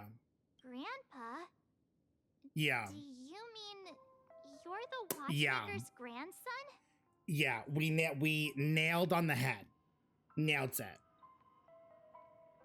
Yeah. I feel like... Yeah, Misha's the legacy. But we haven't heard anything about the watchmaker having descendants.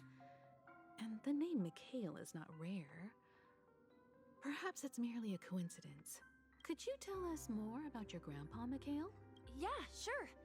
He was a seafarer who fearlessly ventured into mysterious seas and storms. He was always on the sea and had lots of friends who accompanied him on his travels. He didn't want me to call him Grandpa because that would make him sound old. He believed he was still young. The name Mikhail was given to him by his parents, Mihaly and Elise, both renowned seafarers. Oh. Come on, Mikhail lore. Every time he came back, he'd share his logbook with me and tell me about his adventures at sea. I want to become a great adventurer, just like him. It appears that the seafarer has nothing to do with the watchmaker. So, perhaps it's just a coincidence? So, where is your grandpa now? He went off on a new journey, and it's been quite a while since I last saw him. So, where has Clocky gone? Did he leave to protect Dreamville?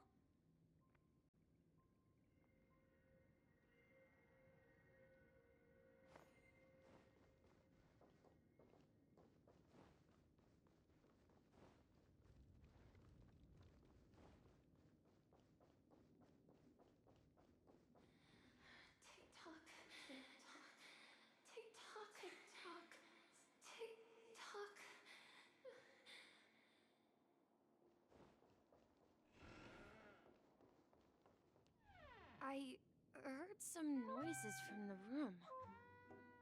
Origami Bird? That's a friend of mine. You and Origami Bird are friends?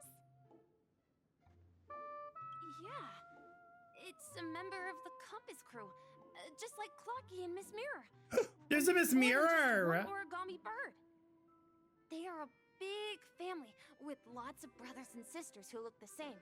Who the fuck is... Who's Miss Mirror? They follow Miss Mirror's orders and handle all sorts of jobs on the ship. They're the best sailors. Sailors? Can Origami Birds be sailors? Could you tell us more about the Compass, Misha? The Compass is a ship bound for the New World. Clocky and his partners travel through layers of fog to the depths of the sea. Whenever there is danger, Clocky will use a compass and guide the ship in the right direction. That's a great story. But in the Penacony cartoon, Clocky and his partners have always lived in Dreamville and never ventured out, right? Huh? Oh, that does seem to be the case. Weird. I clearly remember Clocky arrived in the New World in the end. Perhaps Clocky has a hidden past. What if that's the future? I hear the sound of water. You once mentioned there's a magnificent fountain up ahead.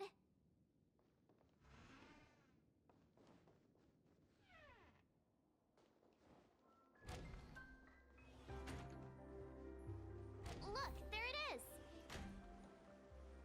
The water resembles a precious jewel, embedded in the dreams of all seafarers. Every time I gaze at the shimmering lights beneath the waves, it feels as though I'm back in this place, standing by your side. Have you recalled anything, Misha? Yeah, I saw these sentences in Grandpa's logbook. He used to say that despite the perils of the sea, whenever he stood on the deck in the afternoon, overlooking the sparkling waves, he would think of this fountain in front of his house. He often said that those moments felt like returning to his family's side, and the difficulties at sea didn't seem quite as challenging. You know, I quite understand such sentiments.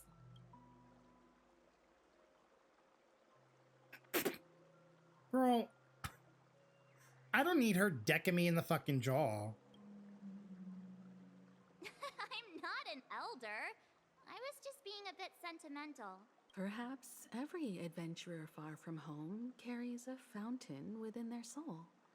Even though the other side of the sea remains shrouded in the unknown, the fountain in front of his house serves as a compass, leading him back to his cherished ones. Yeah. While Grandpa was at home, we would stand by the fountain and place the compass, a toy boat that I made, into the pool. Back then, I would ask him when I could go on adventures like him, and he would always laugh and say I was still too young. It seems this Mikhail is truly a seafarer and has nothing to do with the watchmaker. Yeah. Based on Misha's recollections, the scenes in the dream bubble appear to be his childhood memories.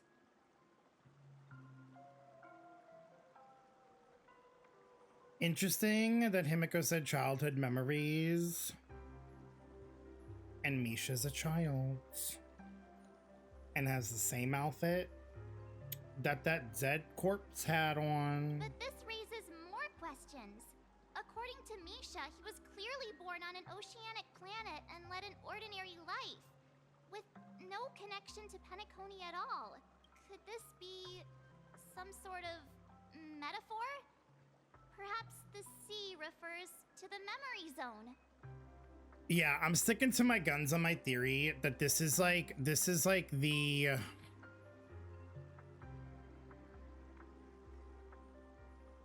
watchmaker, but like this is like his childhood version self. I'm sorry. I don't know, but my memories keep pouring out uncontrollably, like water flowing from a fountain. Perhaps I'll remember more things if we go further. For how much further are we gonna go? Burden.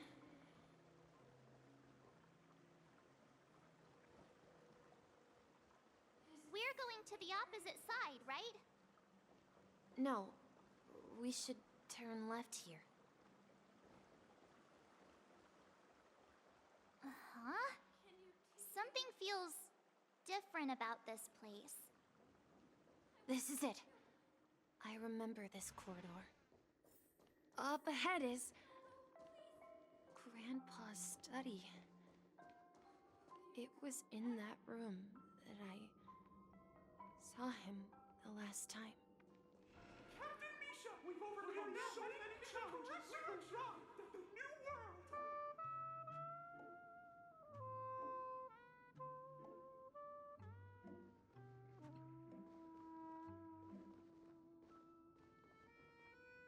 The atmosphere in this room feels totally different.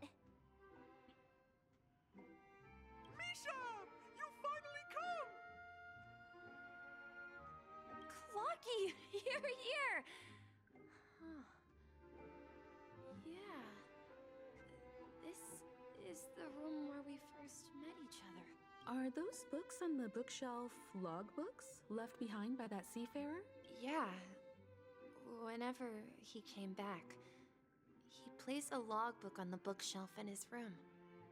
They contain records of his expeditions to every corner of the world. He described our world as a fountain. At some point, the sea started to gradually swallow up the land where people lived to ensure that everyone had land to settle on. He had to continue exploring the sea and search for the source of the rising seawater. On that day, he called me to his study, telling me that he was embarking on another journey. However, I could sense the gravity in his expression. It was the same look I had seen on my father's face before his final voyage. I asked him if I could go with him, but he said that my adventure lay elsewhere and told me to stay home. and patiently await a certain sound at the door. This is the first time he's referencing his father. What sound? TikTok! He told me about a vast ocean in the sky. An ocean of stars. He spoke of a train that transports children with a desire to venture far away, traversing the sea of stars without It's ever us! stopping. He said that he knew the crew on the train, and that he had asked them to take me along. He said the journey I had always dreamed of would start there. A train? Could it be? It's the Astral Express. I remember now. Grandpa's friends are a group of nameless who came to this world to resolve a disaster caused by a star. Then, he gave his pocket watch to me. It was his cherished treasure, appearing in every one of his adventure tales. He explained that difficult times were ahead, but assured me that the watch would guide me. He said, as long as I kept moving forward, I'd eventually reach my desired destination. And then, it was as if I heard the distant sound of a train whistle, echoing throughout the room. Exactly, Misha! And then we followed that whistle, didn't we? Yeah. I think I can still find the way we took back then.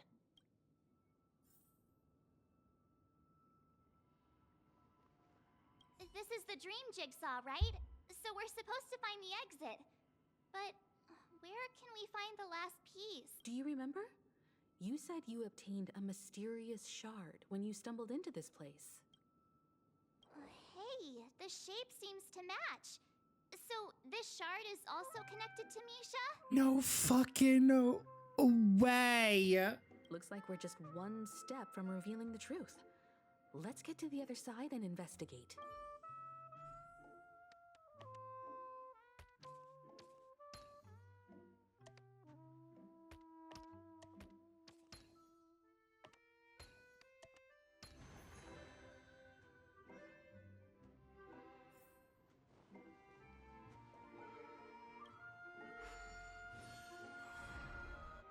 This is it. This is my room of clocks. While I spent my time waiting for Grandpa to return from his voyage, Walter gave me this workshop, and it became my secret base here. I learned how to repair clockwork and gears out of my fondness of precision mechanics. In my dreams, I was the captain of the compass, embarking on adventures with my companions, Clocky and Miss Mirror, in search of the Who's Miss Mirror? I was born and raised here. So, this building in the dream bubble is your childhood home? Yes, but not exactly. To be more precise, this dream bubble itself is my home. Looks like you've remembered everything now. Wait. Why does it feel like everyone else knows something I don't? No, March, because I'm also very confused. Too bad I don't know either. March, do you remember when he mentioned a clocky that only he could see? Yeah, the little guy here, right? But we all saw him in Dreamflux Reef, right? And Mr. Yang even greeted him. Looks like everyone on the Astral Express has a childlike spirit. The answer lies in the Astral Express. His experience shows that neither Firefly nor Acheron can see this clocky. And when we were in Dreamflux Reef, you may have noticed that for some reason, nobody outside of the crew had ever talked with Clocky.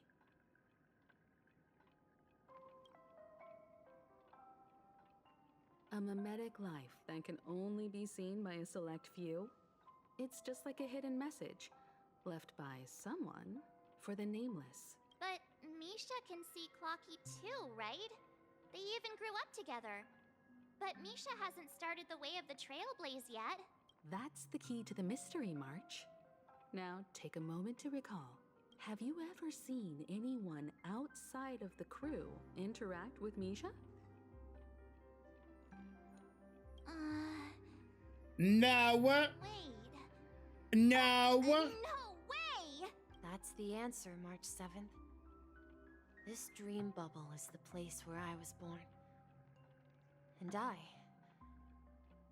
I'm a dweller in this dream. Just like a memory zone meme. That's crazy! I should have stayed here and waited for you.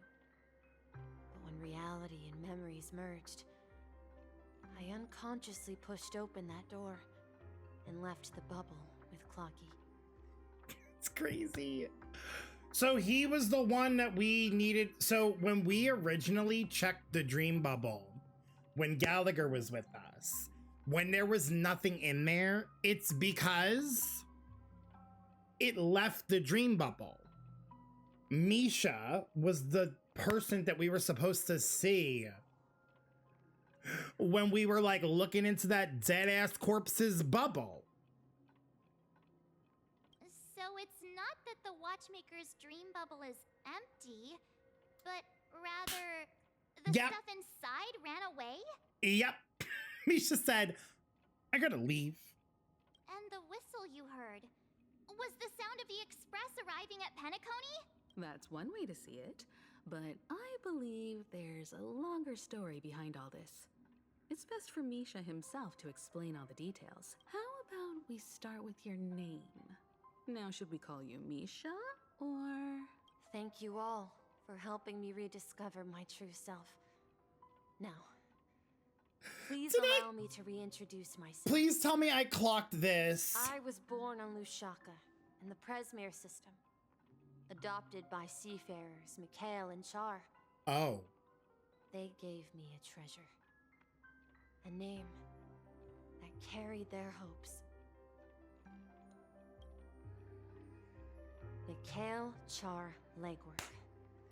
Or simply, Misha.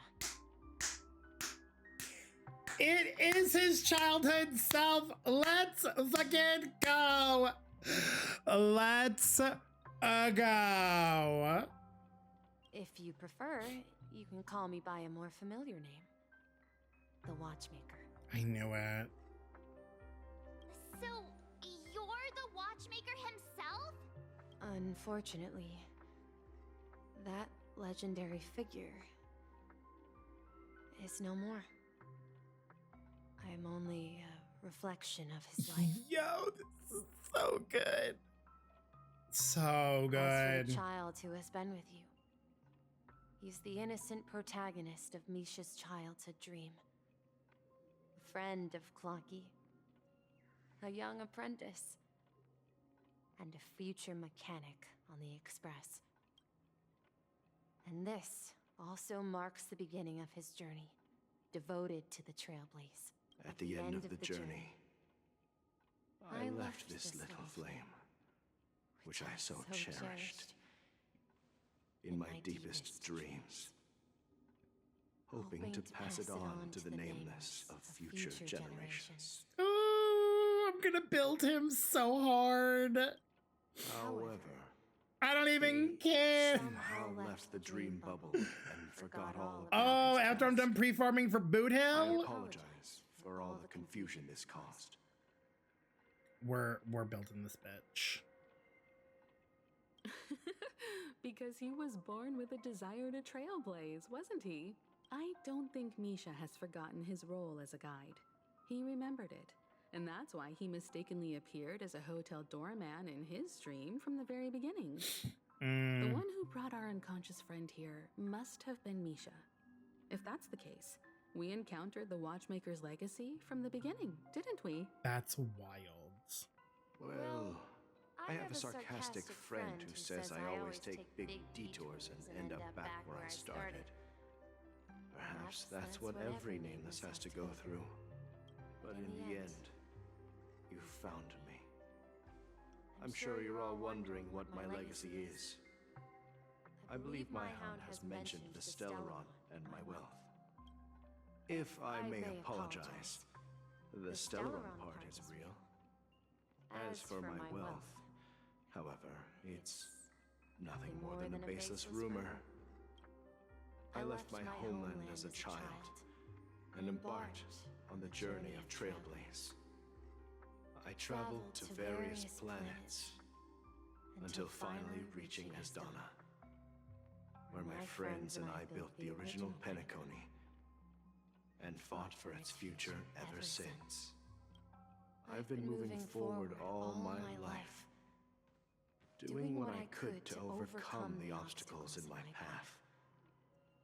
But ultimately, my journey reached its end, and I left behind no possessions worth entrusting.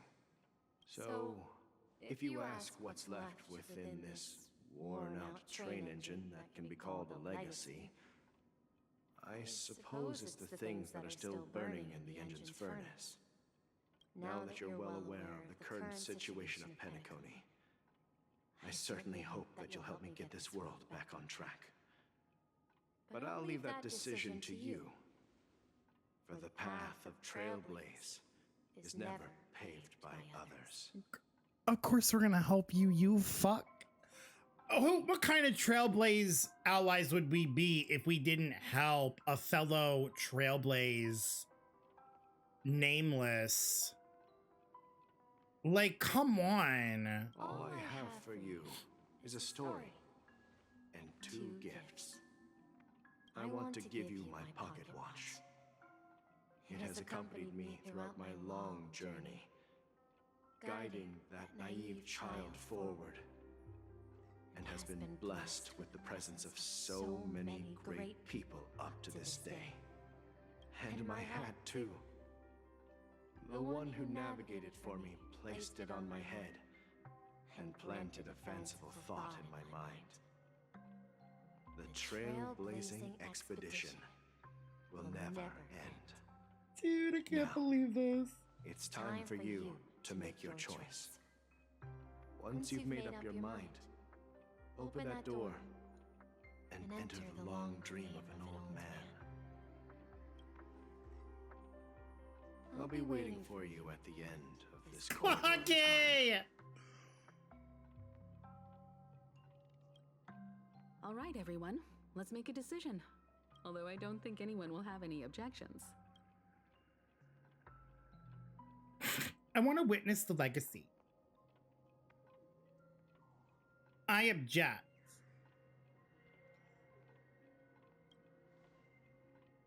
Of course. We've come this far. Surely there's no other option than moving forward. In that case, it's unanimous. Then let's proceed together to the end of this dream and tell Mikhail our decision.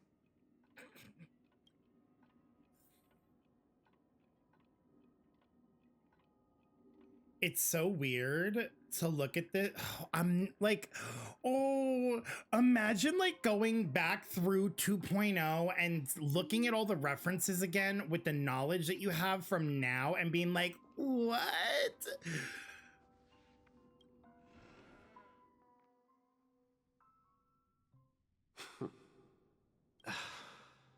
Mikhail, where are you going? Someone has to step up and save Lushaka. So why can't it be me, Misha? Please don't go. And if you must, please take me with you. Don't leave me alone. Even without me, you know how to proceed forward, brave Captain Misha. The compass is waiting for you. Haven't you always wanted to be a better adventurer than me? Now go, board that train and start your journey. Where are you going, Mikhail? I'm going to clean the floor in the parlor car. I've promised the conductor. Oh, teenage Misha. Wait, first tell me, did you fix this watch? Yeah? I know what it looked like before. Its chain was broken, the back case torn, and the marks on the dial all worn out. How did you manage to fix it? Well, it's hard to explain, but I knew it could be fixed. It's the hands, Mr. Amundsen. Its hands were intact and pointing in the right direction, so I knew there would be a way to fix the rest. I see. You'll work with me from now on. Haven't you always wanted to tinker with this train? You're its mechanic now. As for the conductor, I'll do the talking. But I only know how to fix watches. Don't worry. You've got what it takes.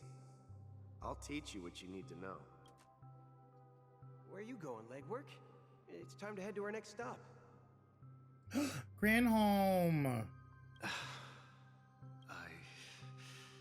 I'm staying in Astana with Rosalina and Tiernan.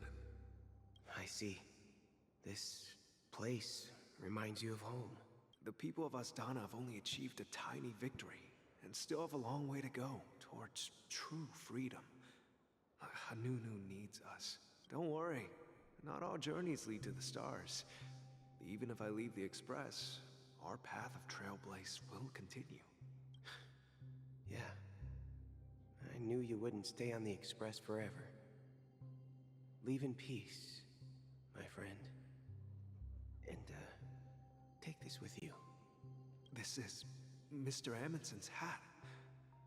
But why? When he departed, he said he would leave it to his best student. Well, I suppose the time has come. Farewell, Legwork. Take care of Tiernan and Rosalina. And don't forget to write to us. Where are you going, Watchmaker? Mika. Don't worry, Micah. Just going on a little trip.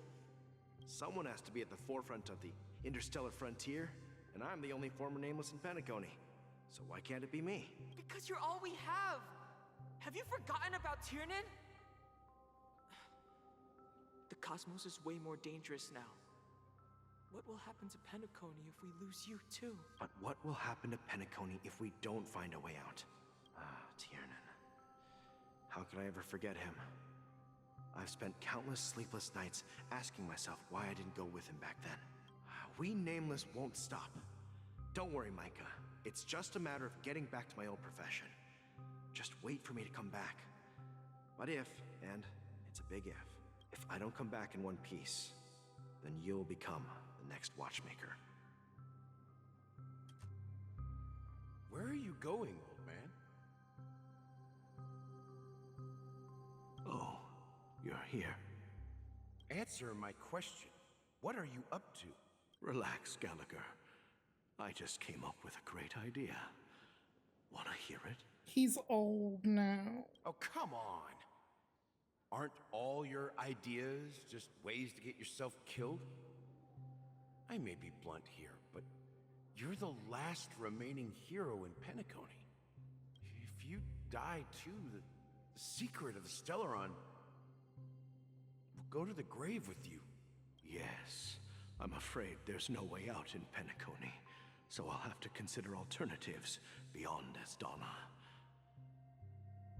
We'll organize a festival using the Watchmaker's legacy as a facade and send invitations to the entire cosmos to gather people here.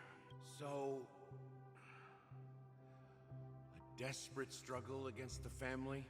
Desperate? Don't we have you here, my friend? This task is challenging, but what hasn't been challenging for us along the way? Well, whatever you do, remember, make sure to send an invitation to the Astral Express. I feel like he knew from the beginning that it was going to be the Astral Express that was going to be the ones to fix everything. Misha! Where are you going? Oh, it's you, Clocky. Take me to Dreamflux 3. Last night, I had a long dream about the day we met. I want to write down that dream. Write it down? Why? Oh, so I won't forget it. Do you remember how you got your name, Clocky? Of course! You told me that when you were a kid, you lived in a room full of clocks. Those wall clocks and pocket watches grew up with you and were your best friends.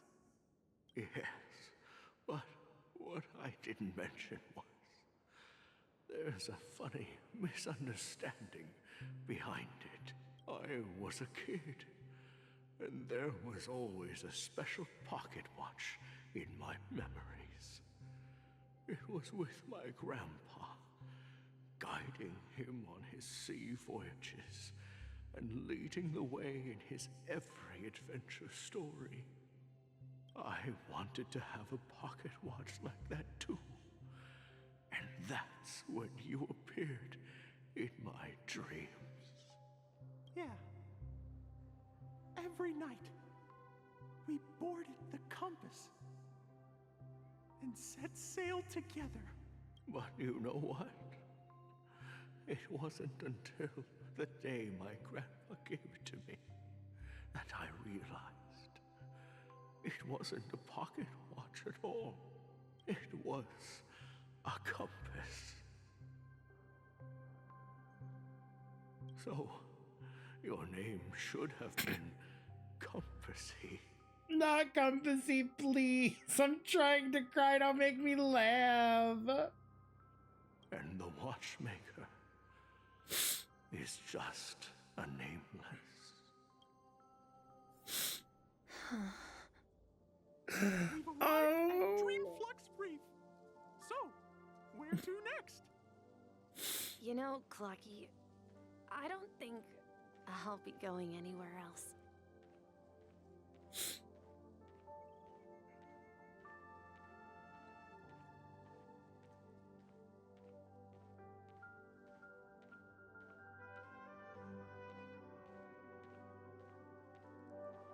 Oh, it says take a rest in the moonlight.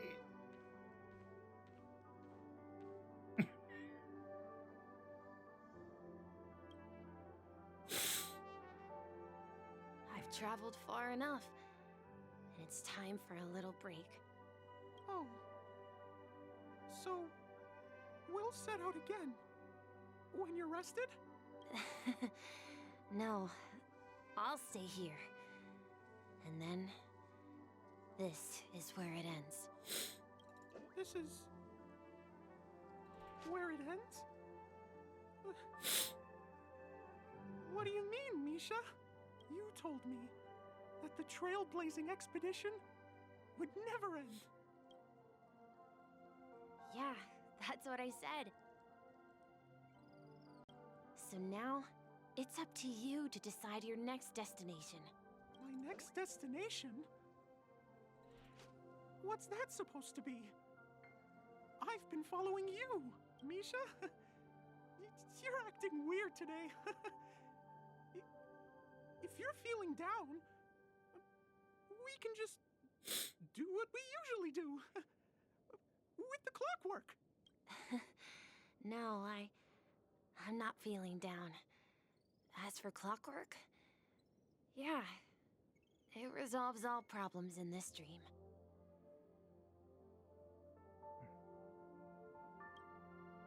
So, do you know what clockwork actually is? I'm not quite sure. Well, everyone gets lost at times. They may hesitate and doubt which way to go. That happens in this dreamscape and beyond. But don't worry. Everyone goes through moments of uncertainty and hesitation. Eventually, they gather the courage to make bold decisions. Whether it's calming, joyful, angry, or sad, all they need is a little nudge to take that step toward where they truly belong. I'm leaving that little nudge with you, and I hope you'll share it with others. Such is the essence of clockwork, the will of the Trailblaze. Clocky's hands spin around non-stop, indicating confusion, frustration. and weakness. But ultimately, people still need to move forward. Just like your hands, always pointing ahead. This is where my journey ends. From now on, it is your path to walk. Trailblazing means taking paths your predecessors forswore, and venturing even further. The Penacony in Mikhail's dreams does not belong to Order. Let's fucking go, dude. Oh, it's the way that we had the hat the entire time we were talking to her.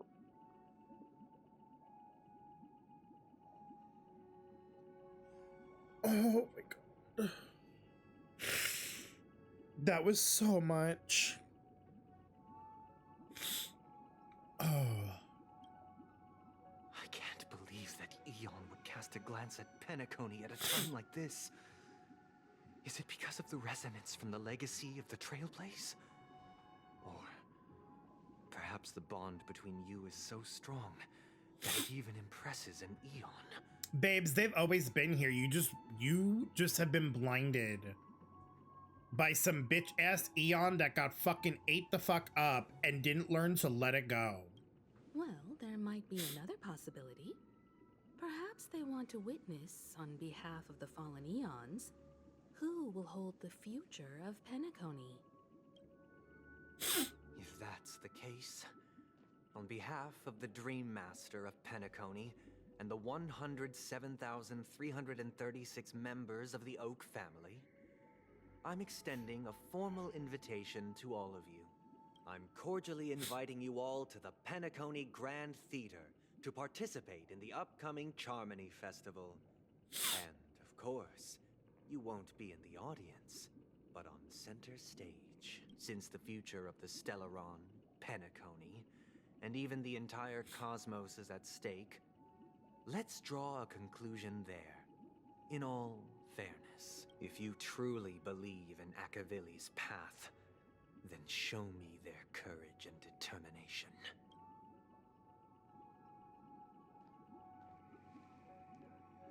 I feel like maybe I'm like delusional at like maybe I'm still holding on to something. Oh, dude. Oh my god.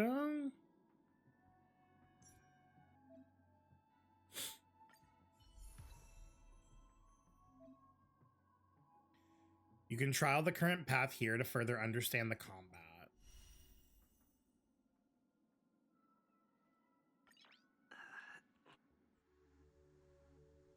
Show me that hat, baby. Show me the hat. Please stay tuned. Oh! Please stay tuned. Babes. It was so good. We need a strategy. Oh my god, the way we just threw the hat like a boomerang. Minor imaginary damage to single targets with 5 bounces. Allies, backup dancer effect, break effect increased. Additionally deals super break damage. One time when they attack enemy targets that are weakness broken. Time to test our rapport. Dreams do come true. It's so cool.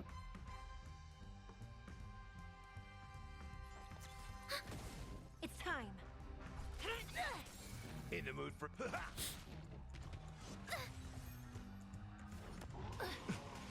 Take your positions. Let's improvise. Commencing support. The mood is set just right.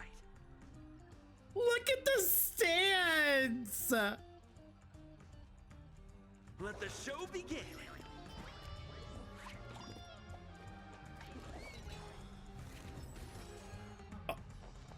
That was so good.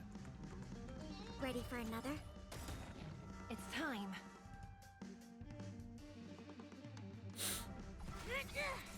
That's all you got? By the order of the Ten Lords, execute the Marastruck!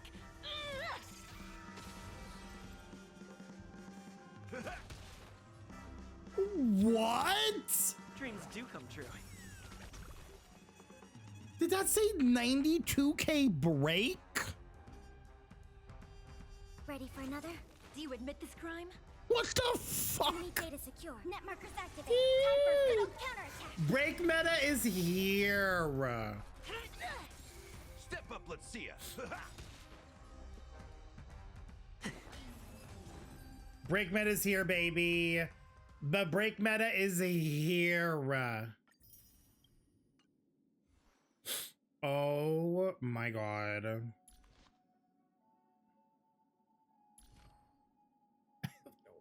I have no traces. I have like barely any traces left. I'm assuming we're probably gonna need to use the Harmony Trailblazer in the final fight.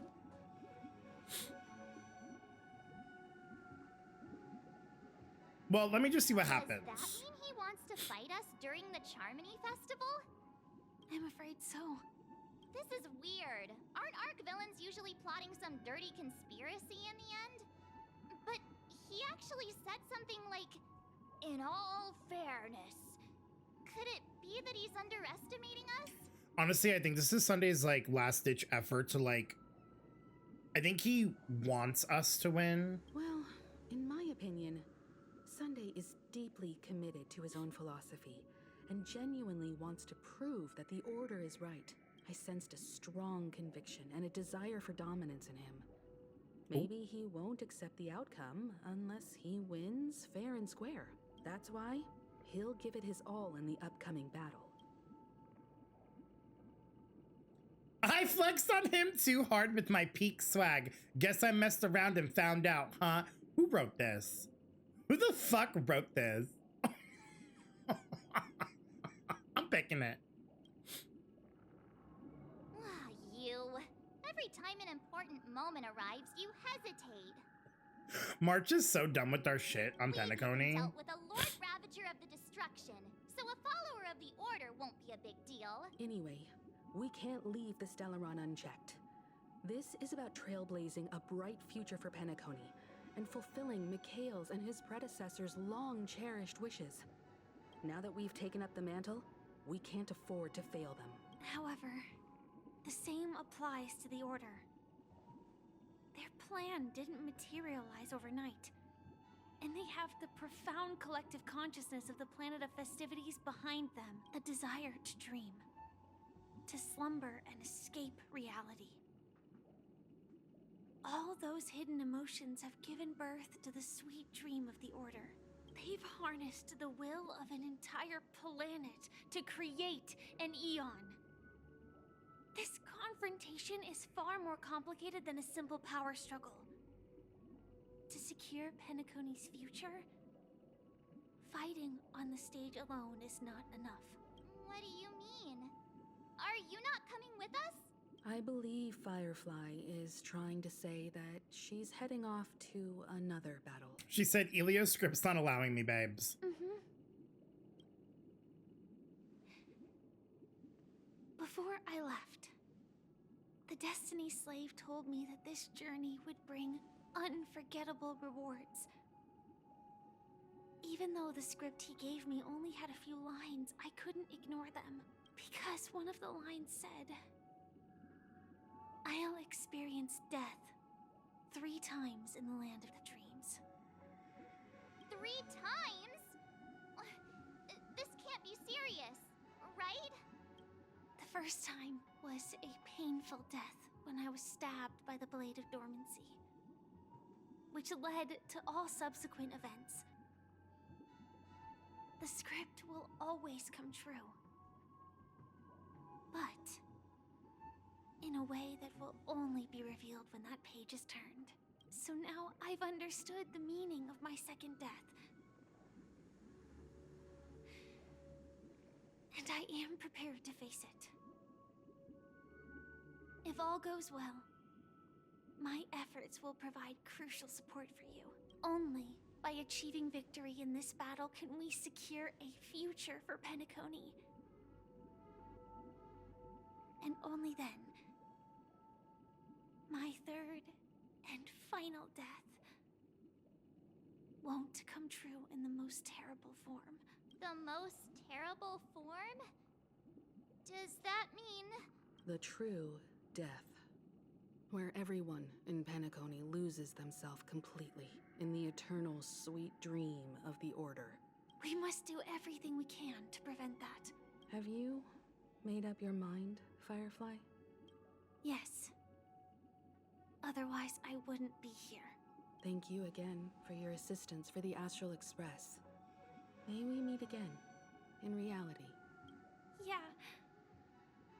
Farewell, everyone. May your trailblazing expedition never end.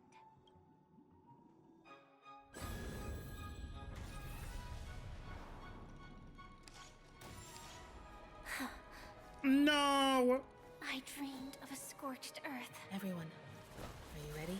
A new shoot sprouted from the earth. It bloomed in the morning sun and whispered to me. Like fireflies to a flame, my biggest death.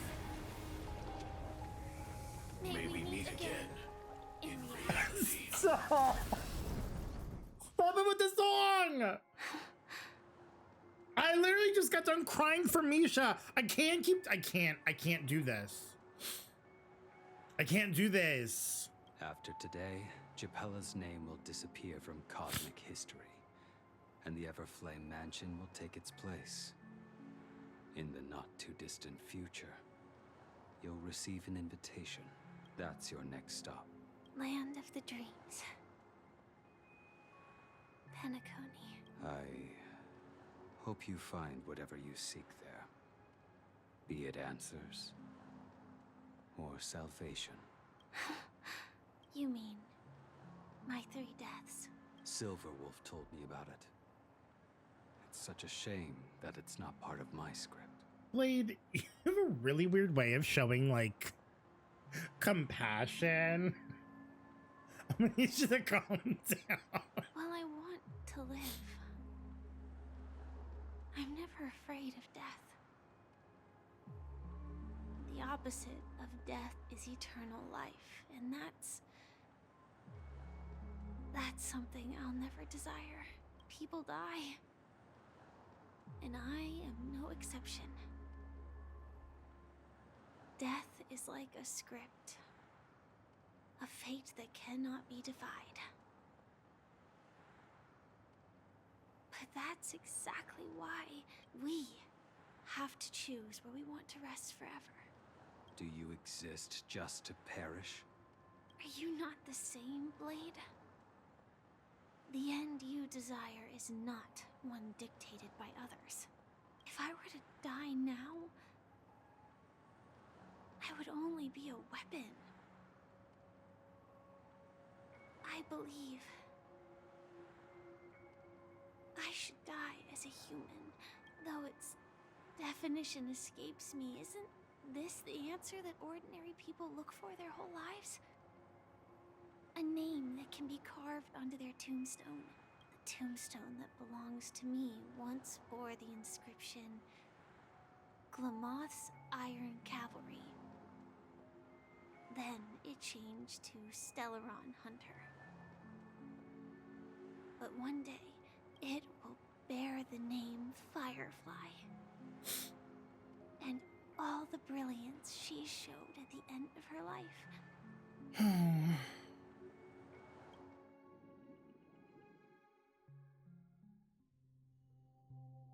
That's quite unexpected, old man. Who would have thought your crazy plan would actually work? Do all you nameless fools just act on a whim? I can sense that this false sweet dream is coming to an end. The Nameless may be young, but they had the ability to achieve this goal. Just like you did in your time. It's a shame you won't be able to see it firsthand. Maybe I won't either. Once something fictional is seen through, it ceases to exist. Yeah, not just those nameless. Even Mr. Wings is just like you. Stubborn, won't listen or give up, no matter what. Well, fate is unpredictable. I'm calling him Mr. Wings. If we weren't bound by those cursed paths, maybe we could have had some good talks. But in the end, we managed to do it. And now we can find solace. Remember how those idiots cursed us? They said, "Go to hell, you worthless traitors." Gallagher babes, you know you're talking to yourself because there's just a corpse behind you, right? Well, I don't know if they really meant it, but if longing for freedom means going to hell, then I'll be joining you soon, you fool. Let's get together and have supper again in hell. This is me talking to all my girlies, all the gays in here right now. Let's get together and have a supper again in hell, babes.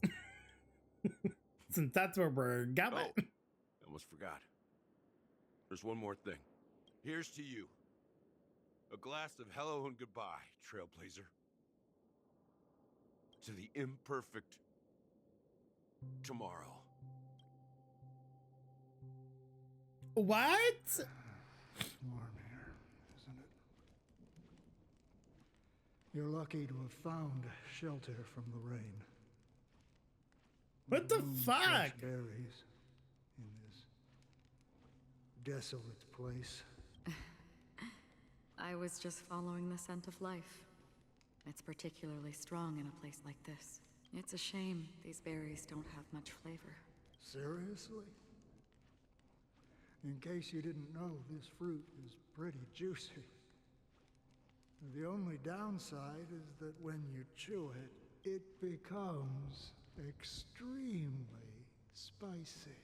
Have you lost your sense of taste? Poor Acheron got hit with the COVID, babes. I can still taste certain things, like a faint sweetness. Before coming here, I stopped by a place called Orkron. It had barren cliffs and nights lit by bonfires. Burgundy snow would fall from the sky, and when it landed on my tongue, it tasted like raspberries. The flavor wasn't exactly sweet, but it left a lasting impression. When I think back on my past, I realize that what's tying everything together isn't the big events, but rather these small yet unforgettable moments. Don't worry about it. Losing oneself is a reality that every self-annihilator must face. At least I haven't completely lost my senses and memories yet. Well, congratulations on adding another footnote to your journey. By the way, are you always alone? No, I had a companion in Orkron. She's a short, nameless girl who aspired to explore IX. She always said she'd walk a path deeper and farther than Akavili's. Quite an ambition for such a small girl. So, what happened? She became stagnant water. Well, my condolences. Condolences. I don't need them. The girl left with a smile. She never regretted her choice and most definitely wanted me to say goodbye with a smile. So, that's what I did. That's proof that you're grieving for her. Or perhaps I'm just afraid. Afraid?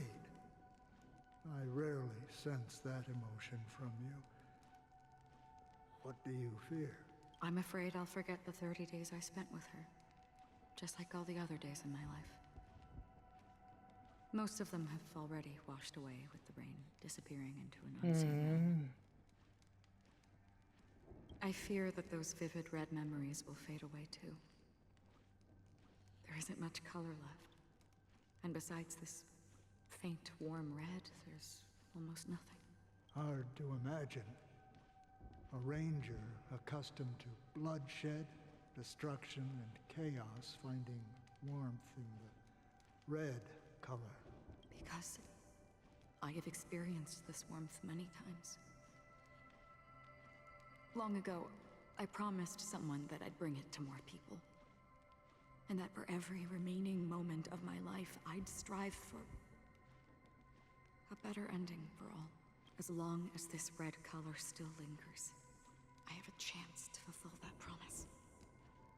It represents a burning fire, a blooming flower, the berries in this cave, and life itself, fleeting yet still dazzling.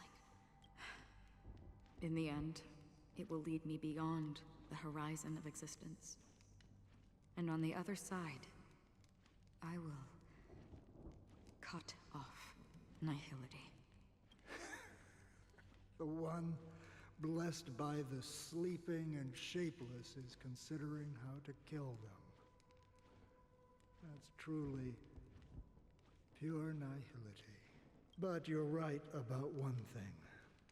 After spending so much time near this stagnant water, only when I look at this vibrant red fire do I realize that I'm still alive. When will this rain ever stop? Perhaps when the sorrows of the departed have finally quieted down, the sky will clear up.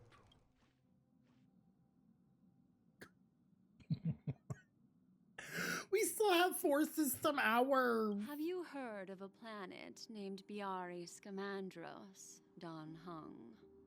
It's one of the Paradise Kingdoms under the influence of the Harmony. A sought-after wonderland for the inhabitants of the Dardanu major and minor systems. That's a lot of words that I'm not familiar with, Black Swan. Half an Amber era ago, the family held an unprecedented festival there. And after that, everyone on the planet became part of the family. Do you think the same thing will happen on Penacony? Yes. Or how else can we explain it?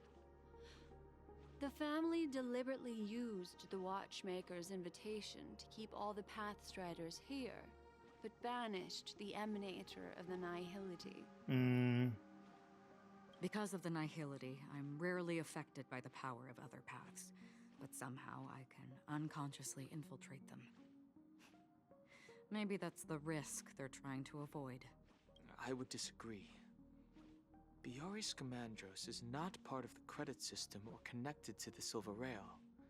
It's nothing more than a remote civilization sheltered by the Harmony. But Penacony is different. If the family messes with Penacony, that would be like declaring war on almost half of the factions in the cosmos. They have no reason to do that. No, they don't. If they truly serve the Harmony, that is. What do you mean? The path in Penacony is impure. The Harmony here has impurities. Do you remember the ancient swarm disaster? Tazeront, the propagation, brought endless havoc to the universe, and it eventually evolved into a fierce battle among all eons. 2 paths lost their eons in that war, the propagation and the order. Coincidentally, their downfall is related to a certain eon. Shipe, the Harmony.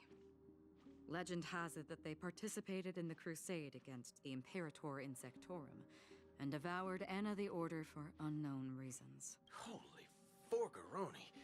So you're saying that the 2 leaderless paths are working behind the scenes? Holy fuckaroni is gonna be my new phrase. But I don't see any descendants of the propagation in Penacony. Could it be that the remnants of Beyond the Sky Choir are hiding within the family, trying to resurrect a fallen eon? I can't say for sure, but they're definitely planning something for the Charmony Festival. Boo, this is getting way too complicated. Is this why you want Holy us to leave boo Star boo right boo. away? Are you giving up? The Charmony Festival will start soon. There's one thing that I need to confirm no matter what. A warp jump is the best way to do so. Time is running out. I have another plan.